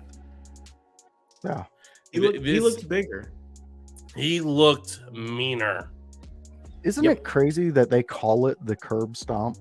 You guys know where that phrase came from, right? So American History X. American Yeah. history. Yep, there it is. Yep. Isn't it crazy that the announcers are calling it the curb stomp? Yeah. Just call it the stomp. I missed that. Are you Something. kidding? Yeah, they've been why- calling it the Yeah. curb stomp, bro. I They've been I calling thought that for for sure that years. so I know that the name outside WWE is the curb stomp, but WWE like they changed the name or no they told Seth that he couldn't use the name anymore because they didn't realize at first what it was Dude, they were firing it off referencing. last night. Every time he did it, Oh, another curb stomp by Seth Rollins. Like, what the Yeah, hell? That's they've been wild. using them. It's crazy. It's crazy. I'm Yeah. glad I'm not the only one who noticed that, but it's like they've done it for so long, so seamlessly that I think that it's taken the power away from it because we all know what anybody who's seen American History X knows it, but like I feel like now they've said it so much that we're like desensitized to it. Yeah. No, I agree with you. I agree with you on that one. That So it took it's away crazy stuff. its meaning, its power, whatever. But yeah, that's Yeah. this match was fantastic. They really know what they're doing with It was these fun. two. And I cannot wait for Bronson Reed's next match. Yeah, because I think Indeed. they've really it's been great to see his growth ever since this thing started with the 6 tsunamis against Yeah. that man there, Seth Rollins, and he's just been climbing ever since. It's been really awesome to see in real time. 100%. Yeah. And Bronson's next match, we're gonna need a body bag. Yeah, exactly. That's why I want to see it. Oh yeah. Murk Oh somebody. yeah. 100%. Great point. Great point for sure. So I like Seth still came out of it being Seth freaking Rollins, but Big Bronson Reed came out there being bigger Bronson Reed. So I love that. And we're just going to keep on going here because we got to keep on moving and keep on grooving into the women's world champion Liv Morgan going up against the WWE women's champion Nia Jax to become the women's crown jewel champion. And this was a match that had a lot of shenanigans, very contrasting from the main event of the night, where it was pretty much straight up. But yeah, man, this match here between Liv Morgan and Nia Jax, it was everything I kind of expected it to be. All the interference I expected, everybody that you thought would interfere in that did, whether it be Tiffany Stratton or whether it be Dirty Dominic Mysterio and Raquel Rodriguez, all aspects that you thought. But at the end of the day, Liv Morgan came out of it and ended up being the victor and the first ever crown jewel champion, first ever women's crown jewel champion. I do think that with everything as far as what Liv has moving, because she's still the top women's heel on the roster, I believe. I think they made the right move with making Liv and giving her this win. But man, I have questions about what's next for Tiffany Stratton because it feels like that cash in could be coming sooner than what I thought it could. But honestly, my son even asked me, he was like, when does Tiffany Stratton cash in? And I was like, if it was me, I would make her the first woman to ever cash in at WrestleMania. But also, that's all the way in April as well. So I don't know what you guys think. I want to get some thoughts about the match and then what we're doing with Tiffany Stratton. Hype, you look like you got some thoughts, man. What do you got? Yeah, I think that'd be interesting if she's the first woman to cash in at WrestleMania. I don't think that this story extends that long because I think it's coming to that'd be a long time. Yeah, and it looks like her and Nia are not. They have opposing opinions about everything right now. So it's heating up. Yeah, I wonder if their final thing kind of culminates at a Survivor Series. Maybe they're involved in women's war game match somehow. Maybe with the recruitment of Candice LeRae and what I not Indy, but Yeah, I was gonna say not Indy Hartwell. yeah. But maybe they throw somebody else in there, or throw another two people, maybe Isla Dawn and Alba Fire. Alba Fire, yeah. Join forces or something. I don't know, but it's an interesting time. I can't wait for my girl Tippy to cash in. I honestly would have liked to see her cash in on Liv, but that's just selfish reasons. Man, that just throws a whole monkey wrench into the Rhea Ripley thing, because Rhea Ripley is coming for that title. Yeah, I know. She is. Yeah, she doesn't need that title. She needs jail time. She really Well, doesn't. what? Whoa. Get the hell out of here. Jail time. Yeah, she kidnapped. Y'all think I forgot about this? She kidnapped a young man. God. She brainwashed him. Mhm. She turned him against his family. Mhm. To be fair, With most no 20-something-year-olds are easy to brainwash by a pretty woman. And Tyler's doing fine, and he went completely against his family. Oh my God. Dom should have took after him. Good I don't know, Lord. I don't know, bro. Oh, we've hit a slippery slope with this podcast. You don't even know. Wait, y'all just want me to switch up about my feelings about Rhea Ripley? Like, I can't do that. That's not kayfabe. No, we want you to be you. Oh man, that's crazy work, man. I don't know. I like going back to this thing here with Liv Morgan. I think it's the right. Once again, I think it was the right move. Nia Jax is going to have a lot of amazing things happening in her career, and Liv Morgan is really just. And I got to say this too, because Big E said it on the post show about Liv Morgan. He was like, when I worked with Liv Morgan, she was always good, but basically like she was just kind of there. Like she wasn't like she was good, but she was there. Now she's elevated and become this huge character. And he made a great point. He's like, everybody's talking about who Liv Morgan is kissing or who Liv Morgan is not kissing, but we forgot about the fact that she has pinned Rhea Ripley, she has pinned Nia Jax, and she's one of the most over heels in the company. So like I think that's honest. I mean, Big E just straight up put it like, I was just like, bro, facts. Like she has ascended and become a major star. But I want to throw it over to my man Voice here. What do you think, man? This match, the moment for Liv, give it to me. All right. Well, here's where I would have played the whole thing. Tiffy does cash in, and it is on Liv. Liv, and this is before the Nia Jax and Liv finish their match. So she's pinned her, and then the ref calls it to where now Tiffy's in that match, and Tiffy ends up beating Nia Jax and becoming that crown jewel champion, the first ever. That's how I would have played it, because that also sets up for War Games, because now you have Nia Jax's team versus Tiffany Stratton's team, and then you can build off of that. That's me. That's if I would have drew up this whole scenario. I was just thinking that too. Like I was just like, that would have been like an interesting scenario. But one, do they really believe in this one? These crown jewel belts, or are they just for a status symbol for the people of Saudi Arabia and the government or whatever? I think that you're on the nose with that one. Yeah. So like I understand where they went. I mean, I really do. And it does, like Howse said, it does play into it better for the storyline, how they're going. But I'm with you guys. Where do we build Tiffy up at? Where does she get her moment? Who is she going to cash in on? And honestly, if I'm going to say it, like, this was my least favorite Nia Jax match. There was so many shenanigans in this.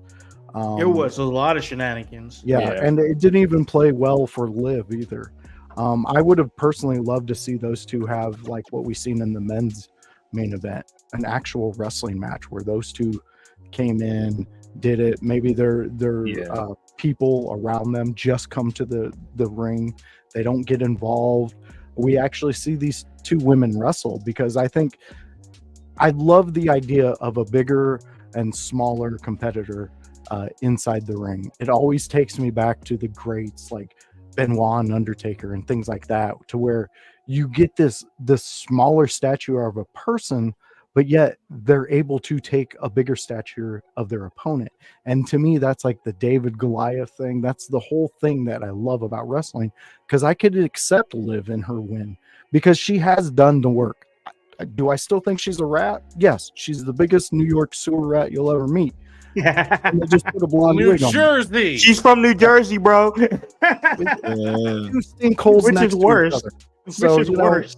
yeah, exactly. It's like two septic tanks that are all broken, backing up. Who cares? Anyways, so I do agree, though, the Liv got the moment that is actually better for WWE in a whole, for Saudi Arabia and their whole partnership they got going over there. It's just another notch in her belt for her to just be the dominant. When she gets her Hall of Fame induction, you know it's going to be a spectacular moment because she has put in the work. I may not like her, but she has put in the work. Yeah, most definitely. And we're gonna talk about the next match, but I'm gonna say this: if it was me, I'm just saying fuck it, fuck everything. I'm just gonna have Tiffany Stratton come out at Crown Jewel, cash in against Nia Jax and Liv Morgan, make it a triple threat match, put the women's world title on the line, put the other title on the line, put the Crown Jewel title on the line. Tiffany Stratton wins. She has all the titles. She's the WWE Women's World Champion. She's the Women's Champion of WWE, the other title, both titles. So she's the Women's Champion and World Women's Champion and Crown Jewel Champion. Give her 3 titles and the Super Bowl ring, and let her have her Y2J moment where she holds all the gold at the end of the night. Wow. I wouldn't have hated it. I would not have hated it. I mean, it Like, would have been. I would have been very Honestly. excited about that. I don't know why they hold these moments, but that would have been perfect. That would have been Seth Rollins. I would just say, Oh, it yeah, would have been exactly. good. I just say fuck it, and she wins everything in Yeah. the same. And boom, you might as well just put her in the Hall of Fame the same night too. Just fuck it, all of it. Just do it. Yes, greatest cash in history. Good Yes, Lord. man, Hall of yes. Fame status right there and then. I like I it. know. I mean, I love Yes. it. I love the chaos of it. All That is right. very awesome. Yes, that's exactly what I like about it, man. And that's exactly what I like about it. But let's stay with some chaos. We have to, because what in the ever-loving fuck was Kevin Owens and Randy Orton anyway? I mean, that shit was chaos that I loved. It didn't turn into a match. It never did. But damn, as somebody who watches ECW every single solitary week with this guy over here, that shit was great. I loved the fight, and this shit is not over. What did you guys think about the brawl between Randy Orton and Kevin Owens? I thought it was fantastic. Go ahead, Yeah. Glenn. You start this Yeah, one. go ahead, Grant. Okay. It was everything that I was not.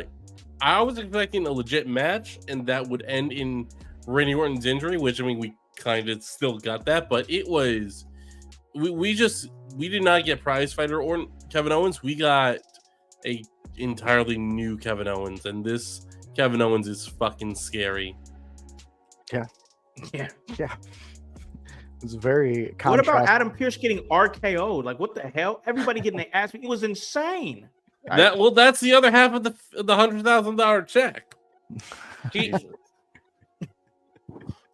Yeah, so I bet you that, Jones, was that your favorite moment of that whole match? Yeah, everything about that match. I'm actually gonna go back and watch it again just because like it was just pure chaos and shit like that, bro. But like Triple H told Randy, he said, "Hey, this is a different Kevin.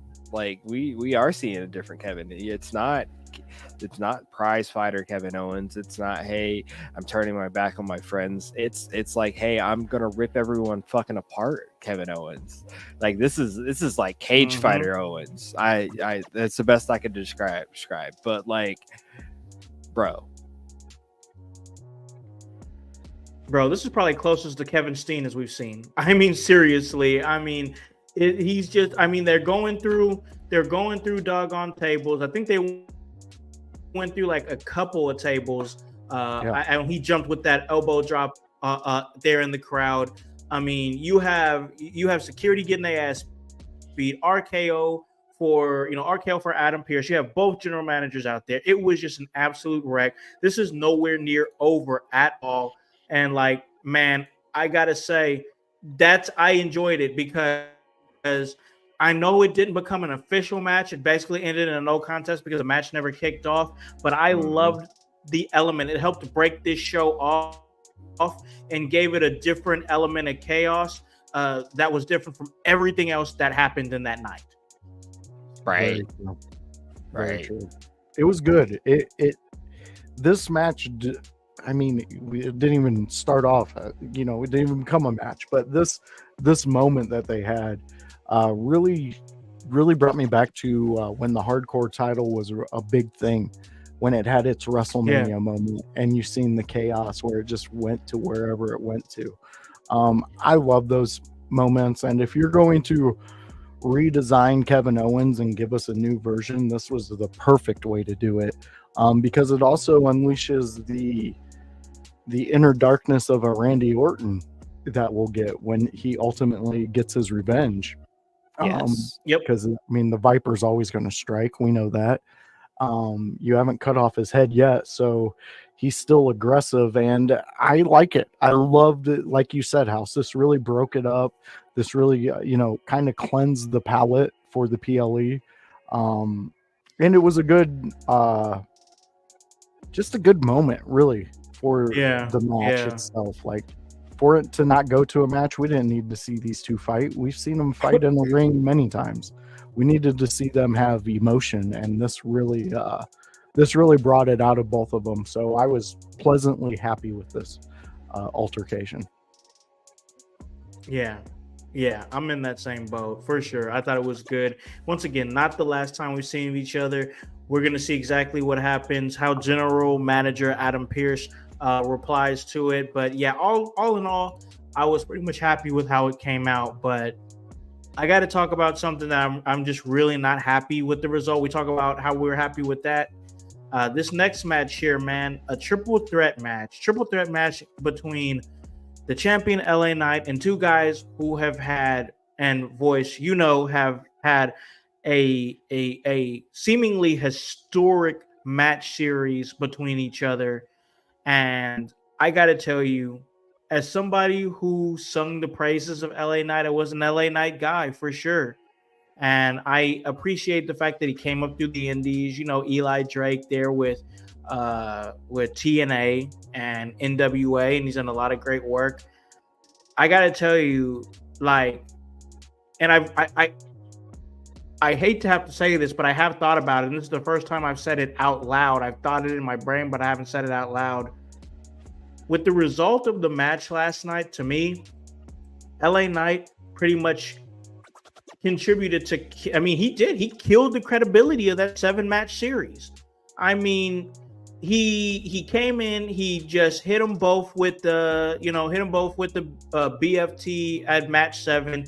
Then somehow he still wins at Crown Jewel after these guys have pretty much gone through hell and high water war with each other, and they both come out empty-handed. And not only that, I just don't think that LA Knight has been a compelling United States champion at all, to a point where he has to be involved in this epic feud in order for him in this title reign to even have any source of relevance.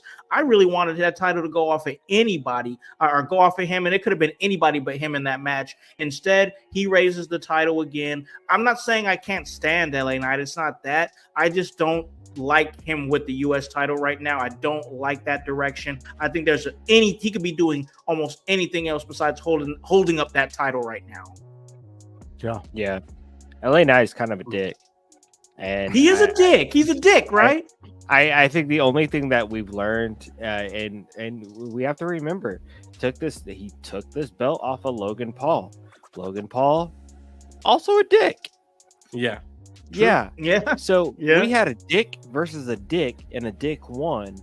and now he's still doing dick things, and this is where we're at with this, bro. Like, this is where we're at with this. LA Knight is a dick. He is. I agree with it. And I wanted to see either Andrade or Carmelo Hayes get that title. I know I've said on these shows in the past that I'm like, I was really pushing for Carmelo Hayes because I feel like Andrade, who's already been a United States champion, already been an NXT champion, you can hold off on him until the Lucha Bros come, and then you start pushing that guy towards like main event stuff, so you can hold off on him. Carmelo Hayes, I would have put that US title on him immediately, so then that way you start raising that stock. He starts having a thing. That way he's not just a former NXT or a North American champion. Now you can see he's added the United States Championship to the resume. I think that it was a thing. I didn't think that LA Knight even needed a long United States title reign. I felt like if you would have went the same route with Jey Uso, where it's like, hey, give this guy something, because Grun was saying it for months that if he didn't win a title or win something of relevance, that you might as well just ship this guy out because they're not doing anything with him. And I agreed with that. Now that he's had the title and held the title, there's not a thing where it's like, oh, they're not giving this guy anything. He needs something. He needs this. He needs that. He's got it. Now he needs to move on to the next thing, because right now he's just taking up space with that title, and I absolutely can't stand it. Can I give you one caveat? If LA Knight is going to continue to be a dick champion and just lean into that, I'm not just be a heel. Be a fucking heel. Yeah. I'm fully not opposed to that. I just need to know. And maybe again, reoccurring trend of these Crown Jewel PLEs. Yeah, we don't get real continuation of a story. We don't get finishes of a story. We just get a kind of hold us by till the next week or the next PLE sort of thing. So I hate this about these, but like, we didn't get any real continuation for this story. It's still at a stagnant place. We still don't know where Carmelo and Andrade are as far as like in their 7-game series, because LA Knight fucked that up for everyone. And LA Knight was able to sneak in basically with this win, while Melo and Andrade basically had another great series, right? So like, hopefully we see the culmination of this, but I don't know. Are we going to? Is this basically the bar, like the formation of the bar? And that's really where I'm wondering is this where we're going? Melo and Andrade are our new tag team, which I wouldn't hate, and I can understand the formation of this, so that LA Knight can transform into Mega Dick, because I think that's his role. See, here's the thing. I really feel like with the Andrade, I still feel like we wait for the Lucha Brothers to come, because I feel like there's money right there. But I think if LA Knight is going to keep doing things like he's doing, this guy's got to be a heel, right? I mean, he just has to be, because he's supposed to be this babyface and it's not giving Stone Cold Steve Austin. Like, Stone Cold Steve Austin was just like, you knew he was just a badass, so he was going to do badass things and people were just going to like it. And I think you can duplicate that effect with somebody like a Braun Breaker. But with somebody like a LA Knight, when he's doing the things that he's doing, I'm like, oh, this guy's a badass doing badass things. No, bro, you're just a dick doing dick things, but you're supposed to be a good guy. No, you're not a good guy. You're a dick. So like, that's how I see LA Knight. Absolutely, I agree with it. He's a dick, and it just the character feels off to me, because he's supposed to be this guy that we're supposed to cheer, but he's a fucking asshole. I don't know, but Voice, what you think, man? Where are you at with this whole thing? Because I know you feel some sort of way, because you were a huge fan of that 7-match series. Yeah, they just completely wiped the board from that 7-match series with this malarkey. You put that belt on Melo. You really do. He's done the work. He's shown us that he can carry a beautiful 7-match series to perfection with a very veteran dude in Andrade. And Andrade, I knew going into this, and I touted it, he's going to make this series amazing. We are going to see another level of Melo, and we did that. But you kept it on LA Knight. Honestly, I would have been happier if they would have just gave us another Andrade Mello match, and you don't even put LA Knight in this thing, and then do the title somewhere else. Because honestly, there's nothing. Wait, what has LA Knight evolved into after being this champion, this United States champion? A Nothing. heel. That is A heel, yeah, a heel, that's the yeah. only thing he can evolve into, and like just like what you guys are saying, like there is no momentum behind LA Knight right now, and he's because he is a dick, but he's supposed to be babyface, and it's like this isn't really working. It's not balancing. No, it's not. It's the But same it's on issue that I him. got. Yeah, He is so committed to this new age Stone Cold rendition that he cannot see that he is the biggest thing in his way of evolving this character. And yeah. if you don't evolve, you die off. That's just what Yep. happens in this business. And if that's what he wants to do, that's perfectly fine. You've had a career. Great. Have it. But get the fuck out of the way of Mello. Get the fuck out of the way of Andrade. People who are actually putting forth evolution of their character so this fan base can grow with them and show the next kids coming up that want to watch this shit. No, you thought Andrade was doing some cool shit there? Check this out. And then you go back and you grow it. But what you're doing right now is you're just killing everything these two are doing. And I'm annoyed with it. I'm highly annoyed with it. You were hella invested in this series. I am. I really am. Yes, hella invested. Dude, Mello has shown me that he is the next gen. His type of wrestling is the next gen. I think we're gonna see the culmination very, very soon, because I think Triple H knows better than to make this the end. We're gonna have to see some sort of culmination, whether that means Carmelo wins his first U.S. championship or not. I'm not skeptical on it. I just don't see it right now because I feel like they just like having this on LA Knight for some reason. I don't think it's going anywhere for a minute. But even Logan Paul was bringing excitement to this. LA Knight's not bringing excitement to this. Andrade and Mello are bringing excitement to it, in which that LA Knight can just go, oh yeah, well, I'm going to ride off that. Yeah. Come on, give me something new, man. I don't need this. I don't know, man. I think in LA Knight, it's doing his job as he's supposed to be doing his job right now.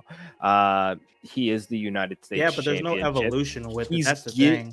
He's forcing these two people to fight for his championship, and then when he has to defend it, he found a Weasley way to get out of it. He's doing his job. We still have two characters that are being built off of what LA Knight is doing, because I think he's supposed to be doing almost exactly what he's doing. I don't know. I almost argue, is he doing his job? Because like if he's doing things in a heel way when he's supposed to be the babyface, that's the opposite of how he's supposed to be portraying himself as a character when he's supposed to be the babyface. So it's like, and like it's almost like when I watch a show like Family Guy, and I used to love Family Guy, like the first few seasons of it, forget about it. But then as the seasons went on, I came to realize, dang, I don't really like watching the show because I don't like any of these characters. I think that, Peter is mentally handicapped and he's a dick. Fucking Lois is the alcoholic mom at home. You have Stewie, who's, probably the only likable character, but then also he can be a dick too. Brian's a dick, and then fucking Meg and Chris are just there. So I'm like, what am I watching this for? These aren't any characters that I like. And that's the thing that I feel with the thing with LA Knight is that I'm supposed to like him. I am supposed to like him by design because that is the role that he plays. But I think he's a fucking dick, and it's opposite. It's not giving like badass, do whatever you want wrestler. This guy's just a dick, and he's doing heel things when he's supposed to be the face. I love it. Yeah, I don't know. I'm still not sold on him ever supposed to being the face. I think he was just put up against Logan Paul, and to be honest, like the fans would cheer for a blow up doll before Logan Paul, which I mean, maybe bad example. True. The fans would cheer for Enzo Amore against Logan Paul, and you know, like I don't know. What do we Yeah, got here? What do we he's got got here? Grun. Yeah, I think you had a thought earlier, man. I did. Yeah. So my thought was like, they have to have a plan because like they have to recognize that LA Knight is losing steam while fans still love yelling yeah, but the fact is he is losing steam. Yeah. Well, look so, how long they yelled what. Yeah. But so my thought was, well, what if the process here is, oh, we hate LA Knight, get the fans to boo him, get him to be a dick, a heel, make him turn full heel, and like I'm not opposed to the idea of Andrade and Mello working together, but like I think I would rather maybe Andrade teaches Mello tranquilo, makes him understand the importance of having tranquility in the ring, because Mello can meld that into turning into a face, but still being very much mellow. I know Because he's like literally mellow, you know, like Yeah. yeah. That's a tag team name right there, Mello and Bro. Tranquilo. Yeah. Did Bro, Grun and speak then real Spanish, or did he just speak made up Spanish and then like sounded smart? Is that how you say that in Spanish? I believe it is pronounced tranquilo in Listen Spanish, to him. but He's I'm our also Spanish ambassador. aware that I'm a white guy. I know, right? Don't make me the Spanish ambassador, okay? I only worked with 2 Puerto Rican You girls. look like Cinnamon, the boxer. Carnello. Oh, God. My God. I'm Jones. uncultured. Sorry, Jones. I don't even know what you're doing right now. I'm not even gonna lie, but I do love Grun's idea, bro. I do love it, and that's kind of what I was hitting at. I mean, you get a like little tranquilo, mellow, like vibe, like that might hit, and then the Lucha Bros come, and like even if they have on like some interaction with Andrade, maybe they're like, hey, bro, like, you know. And whether they bring Mello into that or they make Mello a bigger baby face off of that, we'll see. I don't know. That's kind of where I'm leaning with things. I don't know. Hey, we'll see. We will see. Yeah.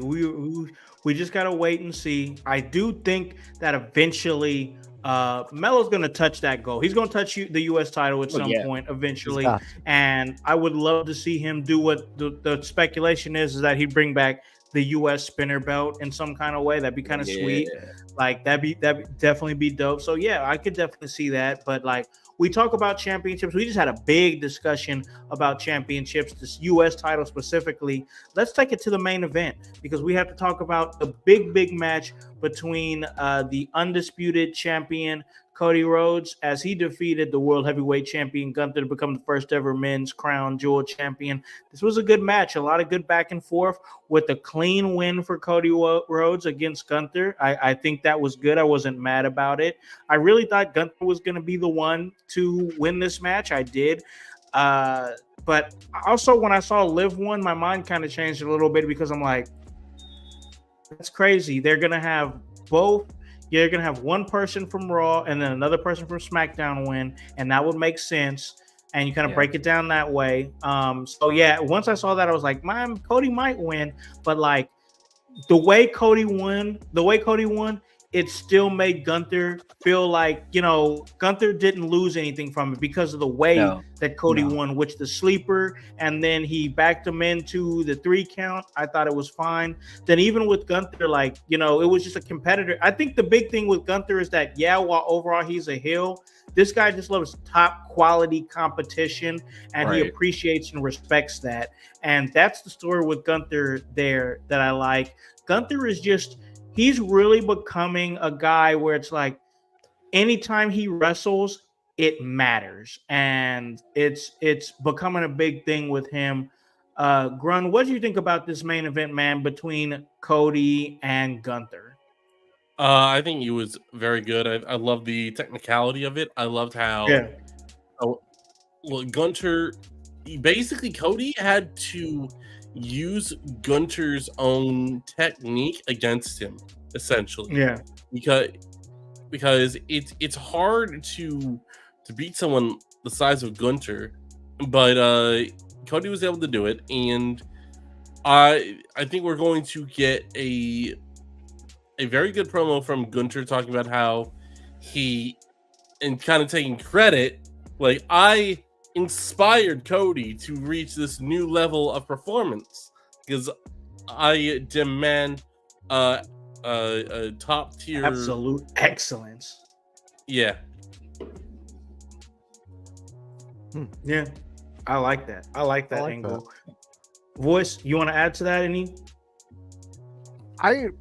This match was what it was. I mean, it was a great match that was wrestling. This was wrestling. Yeah, it was wrestling. Yeah. Yeah, this is exactly what I love when ECW would throw a match on like this.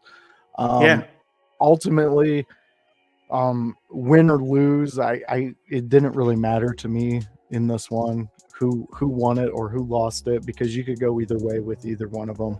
They're both putting on top performances and are being relevant as champions. See, LA Knight, they're being relevant as champions. So that's where I'm at with it. But my biggest question is what Triple H said to Cody after the win. I want to know what he was saying in his ear, because he held him for a good solid 45 seconds to a minute speaking to him. I want to know what he said to him. That would be interesting to know. That's just my Did anybody mind. watch the post show?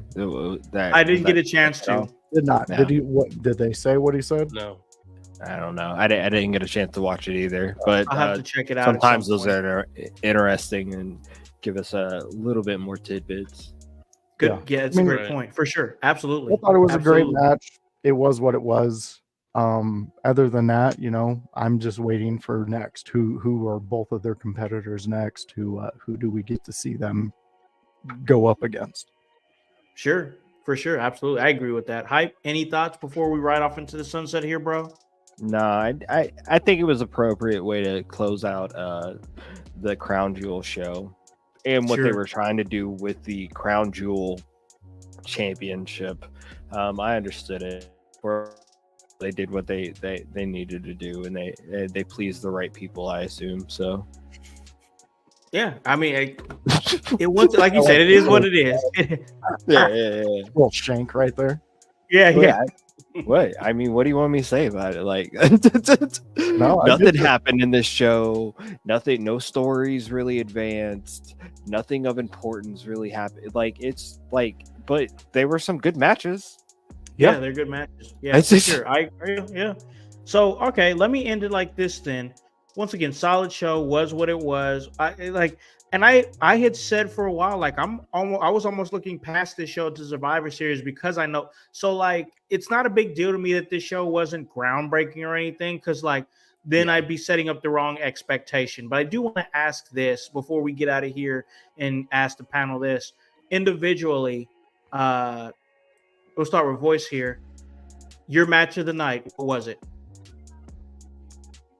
I'm gonna say the women's tag match. Even though it was produced, it was still fun, and it gave us, the moment to where we all expected something to happen, and it didn't happen. They're gonna walk away with this title, so now you're you're getting my mind going to when are you going to break up Jade and Bianca? So that's why I'm going to give that. Everything else in this PLE, man, it hit where it was supposed to hit. Sure. All right. Grun, your match of the night, man. I gotta give it.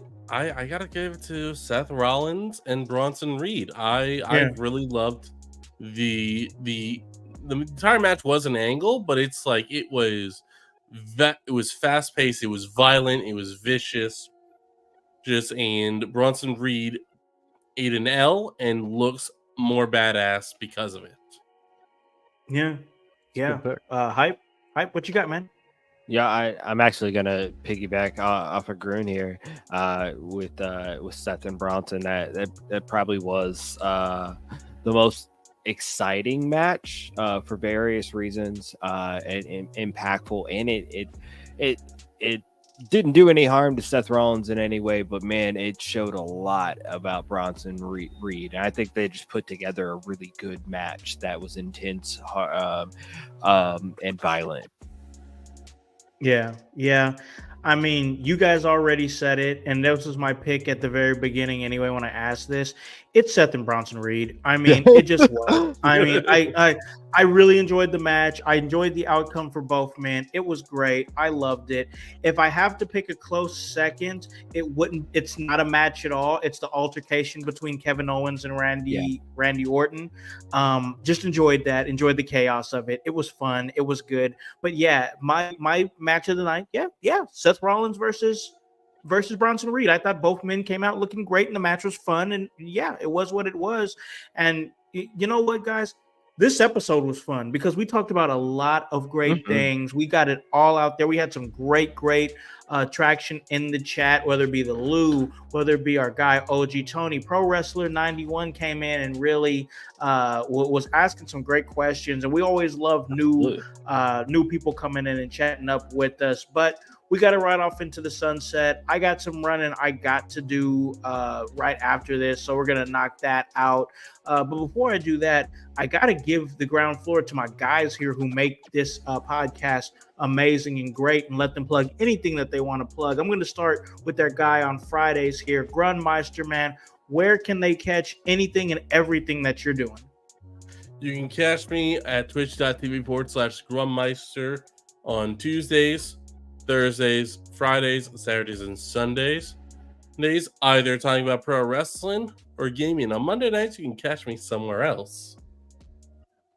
Oh, okay. We're going to find out exactly where you can be caught on Monday nights, because we have to ask that and have that mystery solved by my man over here, and that is the voice, Josh Joseph. Where can we catch everything you got going, bro?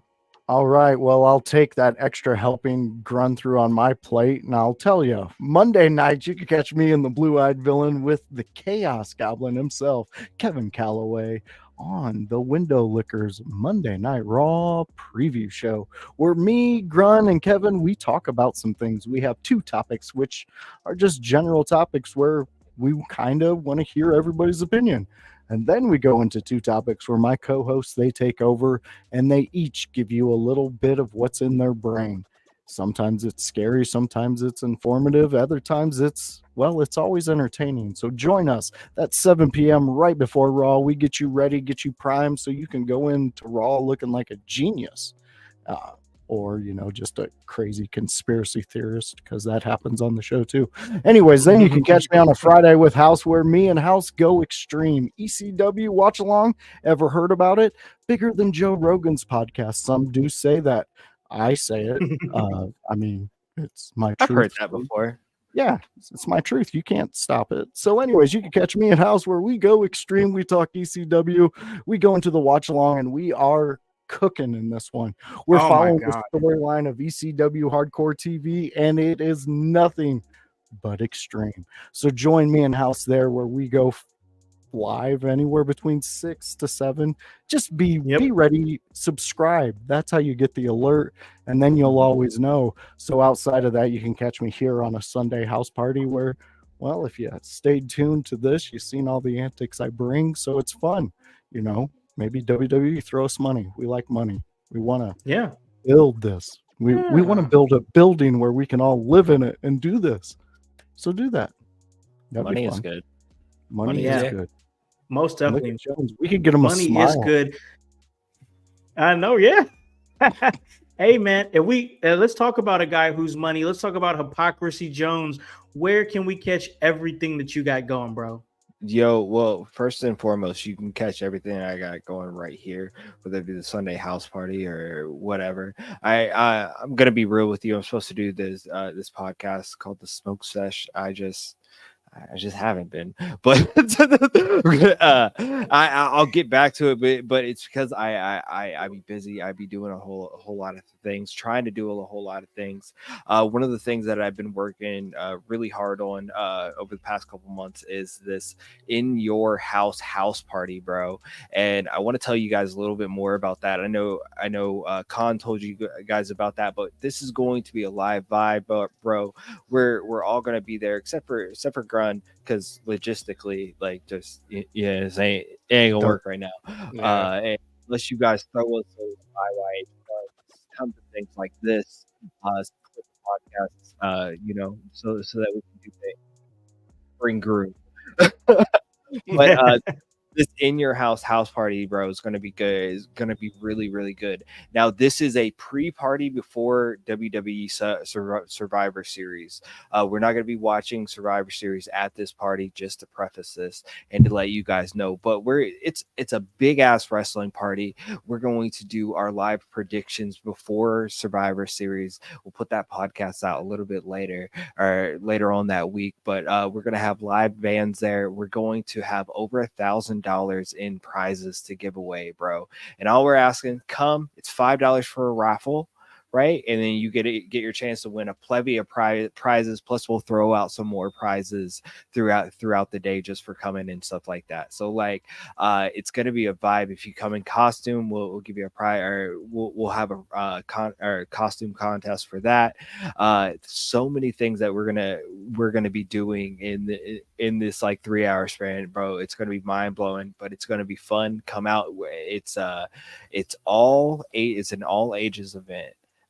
Now, if you're wanting to maybe watch Survivor Series with us, I'm going to be upfront with you guys out there. Like, we're working on that. We're trying to find a place, and we may not be able to find a place because it's kind of hard to host a WWE PLE event for the public because of money and people getting money and ownerships and stuff like that. But we're working on that. If we can get that, we'll announce that at a later date, bro. But come through to this house party and then, go home, watch Survivor Series afterwards. It's okay, bro. But I really want to push that. But also, you can find me at the Kokomo Press, doing and moving and doing a whole bunch of stuff, like catch some merch here. It's kokomopress.shop. And sorry, I just took up a shit ton of time. You're good, bro. You're good, because you do a lot of things, so I totally get it. But guys, that's exactly what we do, is give you guys that work, and we stay busy in all things professional wrestling. And guys, it is that work, because it's HOWSC, and that W does indeed stand for work. So for the voice, Josh Joseph; for Hypocrisy Jones; for the Grunmeister; for the Chaos Goblin, Kevin Calloway; for Divinely Designed, Danny O'Neill; for the world's most dangerous podcaster paragon, I am Alakan, the Concept House, here to remind you to tell a friend, to tell a friend, to tell a friend, to hop on this bandwagon. Get on or get gone, because the household is still going mighty strong. You guys have a great day and a great rest of your week. Peace. Yeah. In your house with O'Con. Hey, O'Con in your house. Hollywood in your house. Hypocrisy's head in the clouds. Curating all kind of loud. Wrestling in front of the crowds. Paragon's holding it down. Anybody can get it. Josh Joseph standing on his decisions. He is the voice. There is no choice. We is them boys in your house making wrestling noise. Moving fast just like cruiserweight action. In your house is the perfect distraction. Rumpus in your ears when you in traction. Get this work with some wrestling action. Smoke.